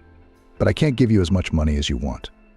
You'd better find another man to encourage your ideas. I'm willing to give you your freedom. Let's get a divorce. I can't take it anymore, you know. I can't." "Don't you love me anymore?" Grace immediately burst into tears. "Baby, how could I be without you? How could Vincent be without you? Do you really want your son to be raised by someone else's uncle? When the most difficult part of our life is over, do you suddenly think about it, Kieran?" Grace sat down next to her husband and put her arms around him. Look at me. Can't you see how much I love you? No, I can't have a divorce. And I don't want any other man. You may not believe me, but I can't live without you, and I don't want to live without you. Do you really want our baby to be without a mother?" "What do you mean motherless?" Kieran didn't understand. "Will you leave Vincent with me in the divorce?" "I don't mind. I don't mind at all. Mom and Grandma will help me raise him." "What's Granny and Mommy got to do with it?" "Of course, when I'm gone, they can help you." "You misunderstand me, Kieran. If you leave me, I'll kill myself. And it's not just words or threats. If you want to know the truth of my promises, divorce me, and you'll find out how you'll live with it, Kieran. And what will you tell your son when he grows up and asks you why I did it?" "It's blackmail. That's all I need. I didn't think you were capable of that." "I'm not. It's not blackmail, Kieran, it's love. I can't imagine life without you. That's the truth. Don't drive me away, my love." Grace sobbed. "Let me stay by your side and let me love you. Is that too much to ask?" Kieran realized that the whole thing seemed like a cheap candlelight performance. But knowing Grace's mobile psyche, where tears for no reason at all, where tears could turn into laughter in a minute, what the hell, maybe her suicide threats weren't so unfounded. If that happens, he really won't forgive himself. He was so tired of it all. Kieran realized that he had been up all night and had a terrible headache. "I want to sleep," he said. "I have a headache. Where are the medicines? I don't know where they are in this house yet." "Peace. Sweet peace." Grace looked into her husband's eyes and said, "You're going to see how great things are going to be with you and me. You won't regret that we didn't get divorced." I said, "I have a headache. Give me a pill." This time there was no danger of divorce. Grace saw that Kieran was determined to break up, but fell for her threat to kill herself. So he was scared. And that's good for her. She'll know how to manipulate her husband. It's time for Grace to come back to work from maternity leave. So she decides to use one more trick on her husband. She's going to try to squeeze him after all. He'll take the job she got him. Although, I'm not going back to my old job. I quit. "What's wrong with your job? No new people to envy you," Kieran grinned. "I know you meant it as a joke, to poke fun at me. But it's not about envy. Someone in our family has to earn money if you won't take that responsibility. I have to provide for my family. I'll get a job, I can hire a housekeeper. I won't have time to take care of the house. I have to put the baby in a high-end daycare center. I'm not putting Vincent in a breeding ground for infections. And I need money for that too." "Did you get a job like that? Where do they pay the money you're going to use to do all this?" Kieran asked with a grin. "Yes, I did," Grace replied calmly. "That's where you don't want to go." "I'll go to my lover," Kieran said angrily. "Why your lover?" "I explained the situation to you. No one there was my lover. And then I am a married woman. What claims can there be against me? I have a family, a child. I put that above all gossip." That's when I took offense and left. And now I have grown out of these petty grudges so I can go to work there again. Grace continued. "But I'll tell you right away, it's hard work. And no one gets paid money for nothing. Sometimes, and on weekends are loaded. Sometimes you have to work late, irregular working hours. In short, it's all spelled out in the labor contract. I tell you about all this at once, so that then there were no claims against me. Why did you decide this on your own? And you're just putting me on the spot. It's a family matter, so we have to decide it together, Kieran answered calmly. We are, Grace replied. But you've left me no choice. Someone has to take financial responsibility for the family. Is this your way of pushing me into this job? Is that what I'm offering you right now? I realize it's not your thing. It's useless to hold you accountable. So I'll go myself. Well, go, said Kieran. When you go out, most likely in a week you have to quit your old job and then. Kieran didn't talk about the subject again. And Grace had said all she wanted to say. She hadn't expected Kieran to say that. She'd have to do the work herself. If she gave up the idea, Kieran would realize that it was just scaremongering, manipulation. So he won't take her threats seriously. She would not want to meet with those who witnessed that shameful scandal when the wife of her lover came straight to the department, grabbed her by the hair, and hit her head against the table where she was sitting. She hit it with such force that a lump formed on her forehead and her nose bled. If I ever see you at this table again, said the scandalized woman, I will beat your bad head against the table until this table falls apart. Such shame and such scandal. Grace didn't know where to put her eyes from the gloating of those around her, so she couldn't take it anymore and quit. Now would she have to see all those faces again? Grace heard that Kieran had learned all the tricks. I guess this conversation had touched him after all. He was thinking, after all, she was glad of her husband's concern. It means she's not hopeless and she's on the right track. Kieran, darling, can I give you a lift to work today? Grace said at breakfast. We'll go to my old job. I have to hand in my resignation letter. We'd better hurry. A good job won't wait long. As soon as it's available, it'll be taken. So take advantage of my kindness, Grace smiled and poked Kieran on the cheek. I'll make it quick. You won't be late? Don't worry. Wait, Grace, before you quit. Grace looked at her husband questioningly. Can you wait for 2 days? Kieran asked. Why? I don't get it, Grace. Wait for what, Kieran? To wait for the seat I'm counting on to be filled. Miss out and regret it. No, Kieran, I can't take that risk. Eugene promised me a spot. Maybe it'll work out. And if it doesn't, Eugene won't help me, and I'll lose the job. No, Kieran. They gave me a week to do everything. That place Eugene's promising, is the pay really good? Grace asked with doubt in her voice. Yes, it's good, 1.5 times my salary. But it'll have to wait. But if Eugene doesn't work out, then I'll take that job of yours. You're afraid of gossip. What if Eugene doesn't work out? And you don't think I'll have time to register? I can't take that risk, Kieran. It's not every day you get a job like this. I give you my word, I'll go if it doesn't work out with Eugene. If Grace, you know, if I've given my word, it's my word. It's my word. So you don't have to worry. Vincent's going to have a high-end daycare center. Thank you, darling. Grace rushed over to kiss Kieran. Once again, I was convinced I'd chosen the right husband. How lucky I am to have you. Right here, Kieran. It scares me when people envy me what a wonderful husband I have. Grace was afraid of jinxing the situation. Knowing Kieran, she still hoped that he would take financial responsibility for the family. Would he really be satisfied with a salary less than hers? Grace would certainly be happy for Eugene to find Kieran a job. According to Kieran, the pay there is even higher than what Grace was promised. And then there's no malcontents there who'd want to tell Kieran the truth. I don't care about them, let them talk. She'd get out of it.